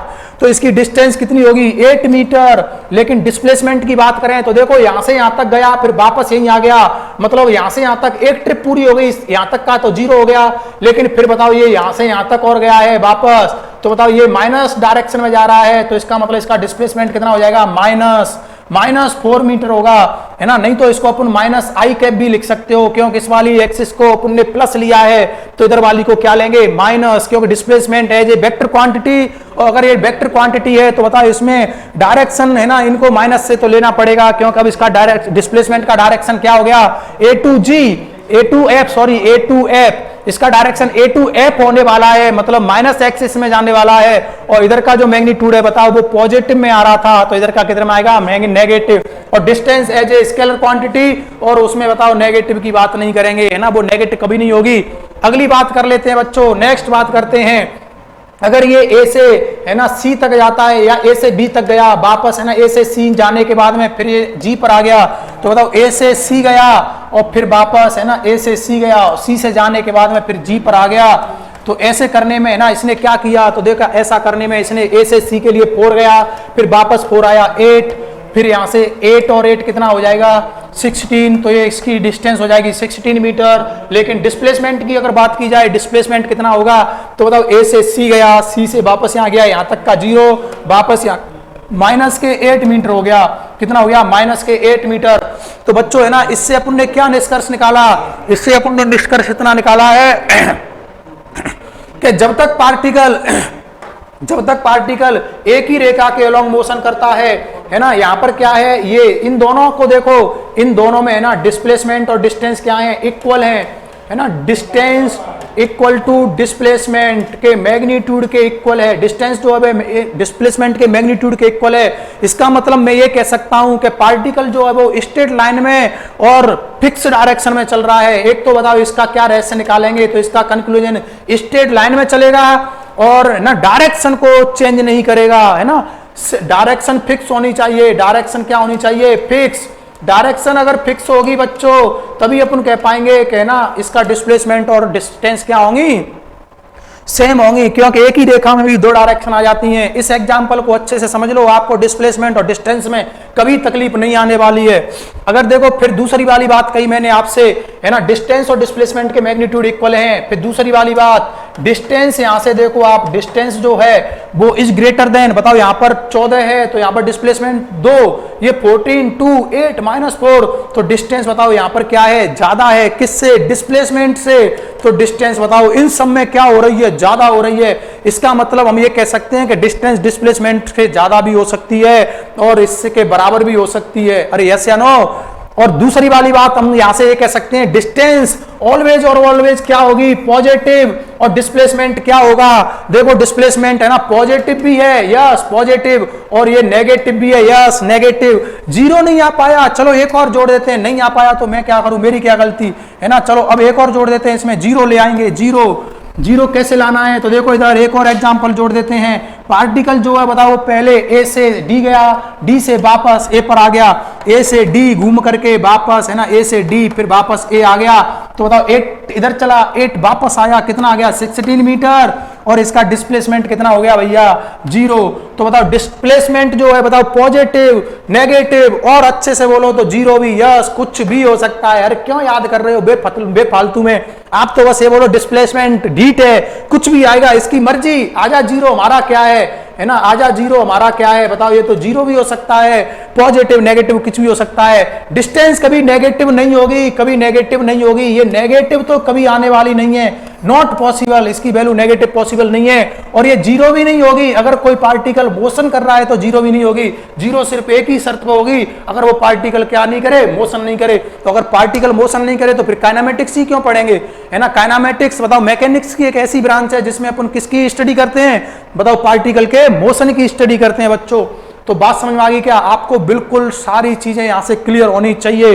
इसका मतलब देखो एक ऑब्जेक्टिव क्वेश्चन आगे आने वाला है ना, उसकी रूपरेखा मैं आपको अभी से बना के दे देता हूं।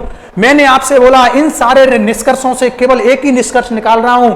मैंने आपसे बोला कि जो डिस्टेंस होती है, क्या डिस्टेंस, वो या तो इज ग्रेटर देन होती है या इक्वल होती है किसके, मैग्नीट्यूड ऑफ डिस्प्लेसमेंट के, यस बिल्कुल राइट लिखा है मैंने, बिल्कुल राइट लिखा है। डिस्टेंस देख लो, इन किसी भी एग्जांपल में देख लो, मैंने बहुत सारे एग्जांपल आपको क्लियर कर दिए हैं। तो यहां पर कहीं से भी देख लो, आप बताओ डिस्टेंस हमेशा डिस्प्लेसमेंट के या तो इक्वल है या फिर ग्रेटर देन है या ग्रेटर देन है। बताओ ये हो गया कि नहीं। तो यहां पर अगर मैं रेशियो निकालना चाहूं डिस्टेंस अपॉन डिस्प्लेसमेंट के मैग्नीट्यूड का, अगर मैं रेशियो निकालूंगा ऊपर डिस्टेंस नीचे डिस्प्लेसमेंट, तो ये ऑलवेज क्या होगा, इज ग्रेटर देन 1 या इक्वल 1, हमेशा 1 से बड़ा होगा। जब तक डिस्टेंस ऊपर लोगे तब तक हमेशा 1 से वैल्यू आएगी ज्यादा, क्योंकि डिस्टेंस हमेशा क्या होगी, इसके या तो इक्वल होगी या फिर ज्यादा होगी डिस्प्लेसमेंट से। तो या तो डिस्टेंस अपॉन डिस्प्लेसमेंट का रेशियो 1 आने वाला है या ऑलवेज ग्रेटर देन 1। लेकिन अगर क्वेश्चन में इसका उल्टा पूछ ले, इसने बोल दिया डिस्प्लेसमेंट को ऊपर लेना है और डिस्टेंस को नीचे लेना है, अरे ले लो, क्या फर्क पड़ता है। अगर ऐसे ले लोगे तो उल्टा साइन लगा देंगे, क्या दिक्कत है ना, उल्टा साइन लगा देंगे। बताओ ये ऑलवेज 1 से कम या 1 के इक्वल आने वाला है। तो या तो आपको क्वेश्चन ऐसे मिल जाएगा या क्वेश्चन ऐसे मिल जाएगा। अगर ऊपर डिस्टेंस लेंगे, उसने है ना बोल दिया कि रेशियो डिस्टेंस एंड डिस्प्लेसमेंट, अगर पहले नाम दे दिया डिस्टेंस तो इज ग्रेटर देन 1 और पहले नाम दे दिया डिस्प्लेसमेंट तो लेस देन 1। यस, आपको बिल्कुल ये क्लियर हो गए होंगे बच्चों, है ना। इसमें कोई किसी की है ना बात दिक्कत हो तो बोलो ना, है ना। डाउट क्लास में आपको ये सारी दिक्कतें पूछनी है ना, पहले क्लास पढ़ लिया करो, बाद में ना डाउट क्लास लगाएंगे आपकी। चलो नेक्स्ट बात कर लेते हैं अपन, है ना। तो ये अपन ने डिस्कशन कर लिया था। इसके बाद में देखो एक क्वेश्चन आ गया, है ना। एक क्वेश्चन में क्या दे रखा है इसने, correct statement among the following is, है ना। तो अपन सारे स्टेटमेंटों को पढ़ लेते हैं, क्या क्या स्टेटमेंट दे रखे हैं इसने। तो देखो इसने बोला है, सबसे पहले फोर्थ ले लेते हैं, डिस्टेंस ट्रेवल्ड, है ना, एंड डिस्प्लेसमेंट और ऑलवेज इक्वल। तो देखो इसने ऑलवेज नाम दे करके इसने है ना कमी कर दी। अगर खास ये ऑलवेज टर्म नहीं देता, अरे अगर ये ऑलवेज टर्म नहीं देता, अगर ये ऑलवेज नहीं देता तो ये बात सही थी। अगर पार्टिकल एक ही डायरेक्शन में चले, है ना, एक ही स्ट्रेट लाइन कह लो, अगर एक ही डायरेक्शन में चले तो डिस्प्लेसमेंट और डिस्टेंस इक्वल होते हैं। क्या ऑलवेज, अरे इसने ऑलवेज शब्द से इस वाले ऑप्शन को क्या कर दिया, गलत। तो इसको तो निकाल दो बाहर। अगर ये आंसर हो नहीं सकता तो इसके ऊपर वाले पे चलते हैं, when distance is zero displacement is not zero। अरे डिस्टेंस तो मरे भी जीरो नहीं हो, अगर पार्टिकल मोशन कर रहा है तो बताओ कुछ ना कुछ तो डिस्टेंस ट्रेवल करेगा, है ना, क्योंकि कुछ ना कुछ तो पाथ ट्रेवल करेगा। तो एक्चुअल लेंथ ऑफ पाथ क्या कहलाती है, एक्चुअल लेंथ ऑफ पाथ क्या कहलाती है बच्चों, एक्चुअल लेंथ ऑफ पाथ क्या कहलाती है ना, डिस्टेंस। और डिस्टेंस कभी जीरो नहीं होगी। तो बताओ ये जीरो वाले शब्द से इस वाले ऑप्शन को निकाल दो बाहर, क्योंकि यहां जीरो तो हो ही नहीं सकती। अगर पार्टिकल मूव कर रहा है तो आगे when displacement is zero, displacement zero हो सकता है। यहां तक तो बात सही है। Distance travel is always zero, distance कभी भी जीरो नहीं होगी। तो बताओ ये वाला स्टेटमेंट क्या हो गया, गलत। और जब ये गलत हो गया तो फिर वाला ये वाला ऑप्शन आंसर नहीं हो सकता। अगर आपके पास में 3 ऑप्शन आंसर नहीं है तो फोर्थ वाले को चेक करोगे क्या, अरे मत करना, फिर टाइम क्यों खराब कर रहे हो। जब आपने 3 चेक कर लिए और तीनों आंसर नहीं बैठ रहे तो केवल आपके पास में एक ऑप्शन बचा हुआ है। अगर 5 ऑप्शन होते तो एक और चेक कर लेते, तो इसको तो टिक आंख बंद करके लगा देना, वरना मैं तो आपको डिस्कस कर सकता हूं, है ना। देखो इसने बोला है व्हेन डिस्प्लेसमेंट इज जीरो, अगर डिस्प्लेसमेंट जीरो है, distance travel is not zero, और डिस्टेंस जीरो नहीं है तो बताओ। अभी सबसे 5वें नंबर का एग्जांपल लिया था, पार्टिकल पहले ए से डी गया फिर वापस ए पर आया था, तो उसकी डिस्टेंस कितनी आई थी 16 और डिस्प्लेसमेंट कितना आया था 0। तो डिस्प्लेसमेंट तो कुछ भी हो सकता है, मैंने आपसे पहले बोल दिया डीट है, ये डीट है ना, ये कुछ भी होगा, जीरो भी होगा, पॉजिटिव भी होगा और नेगेटिव भी हो सकता है। यस, चलो नेक्स्ट बात करते हैं, है ना। तो ऑप्शनों को बाहर निकालना सीख लो, कोई तकलीफ होगी नहीं आपको, है ना, बिल्कुल तकलीफ नहीं होगी। थ्योरी पार्ट को बहुत अच्छे से लर्न करें, उसके बाद है ना ऑप्शनों को बहुत अच्छे से बाहर निकालना सीख लो। क्वेश्चन में अटक रहे हो तो सिर्फ अपना एक ही काम है, ऑप्शनों को क्या कर दो, बाहर निकाल दो, है ना, बाहर। देखो इसके ऑप्शनों को कैसे बाहर निकालेंगे, the numerical ratio of displacement to distance. अच्छा, इसने क्या बोला है ना, डिस्प्लेसमेंट टू डिस्टेंस, तो है ना, इसने बोला है always less than 1, always greater than 1, always equal to 1, may be less than 1 or equal to 1। तो देखो मैंने आपसे बोला था अगर ऊपर अपन डिस्टेंस लेते हो और नीचे डिस्प्लेसमेंट लेते हो, अभी मैंने आपसे बोला था, है ना, ये आगे क्वेश्चन आने वाला है। तो बताओ इसका जो रेशियो होता है ऑलवेज, वो बताओ या तो 1 से बड़ा होगा या 1 से कम होगा। अरे यस या नो, या तो 1 से बड़ा होगा या 1 से कम होगा। लेकिन इसने बोला है डिस्प्लेसमेंट टू डिस्टेंस, तो इसका मतलब डिस्प्लेसमेंट को क्या लोगे, डिस्प्लेसमेंट को तो आप लेना ऊपर, और डिस्टेंस को कहां लेने वाले हो, तो डिस्टेंस को लेने वाले हो नीचे। तो बताओ अगर इसको उल्टा कर दिया तो इसको उल्टा कर सकते हो कि नहीं। यस, उल्टा करने में क्या जा रहा है हमारा, तो बताओ ये एक से या तो इक्वल आएगा या एक से कम आएगा। और बताओ इसने बोला है always less then one, always less then one आएगा क्या? नहीं, इक्वल भी तो आ सकता है, इसलिए इस वाले ऑप्शन को बाहर निकाल दो। ये ऑलवेज शब्द गड़बड़ कर देता है, ध्यान रखना, इस ऑलवेज पर ही आपको ध्यान करना है, फोकस करना है। इसने बोला always greater then one, always greater then one होगा क्या? नहीं, ये तो बताओ डिस्प्ले, अगर ये डिस्टेंस ऊपर होती, यहां पर रेशियो पूछता डिस्टेंस और डिस्प्लेसमेंट का, मैंने अभी आपको दोनों तरह से बताया था, इसी बात पर जोर देना है। अगर डिस्प्लेसमेंट ऊपर आ रहा है तो ग्रेटर देन तो नहीं हो सकता है ना, ग्रेटर देन तो नहीं हो सकता, या तो ये वन होता या फिर लेस देन वन होता, तो इसको भी बाहर निकाल दो। ये ऑलवेज इक्वल टू वन, तो ऑलवेज इक्वल के बराबर नहीं होता, केवल डिस्टेंस और डिस्प्लेसमेंट का रेशियो एक ही शर्त पर बराबर आएगा। कोई पार्टिकल एक स्ट्रेट लाइन के अलोंग चले और वो एक ही डायरेक्शन में चले, अगर डायरेक्शन नहीं बदले, और अगर डायरेक्शन बदल ली तो इसकी तो है ना कभी मत ही नहीं पड़ेगी कि इक्वल आ जाए। ऑलवेज शब्द ने फिर देखो यहां पर फिर आकर के काम खराब कर दिया, इसका मतलब ये भी बाहर। अगर तीन ऑप्शन आप बाहर कर देते हो तो चौथे पे माथा फेरी मत करना, इसको तो है ना आंख बंद करके टिक करना, भाई यही तो बचा है। इसके बारे में जानकारी हो नहीं हो कोई फर्क नहीं पड़ता, आंसर बस यही होगा। देखो ये बोला है ना, मे be less then one, yes less than one हो सकता है, इसका मतलब बताओ एक जो है वो क्या है, बड़ा है, यस है ना, एक बड़ा है, तो इसका मतलब इनका रेशियो डिस्प्लेसमेंट और डिस्टेंस का रेशियो है ना कम होगा, इधर वाली क्वांटिटी कम होगी, मतलब लेस देन भी हो सकता है और इक्वल भी हो सकता है। तो देखो मैंने इक्वल वाला भी साइन यहां पर यूज किया है, तो बताओ ये वाला ऑप्शन आपका आ जाएगा, यस। ओके बच्चों, थैंक यू, फिर नेक्स्ट लेकर चलेंगे नेक्स्ट क्लास।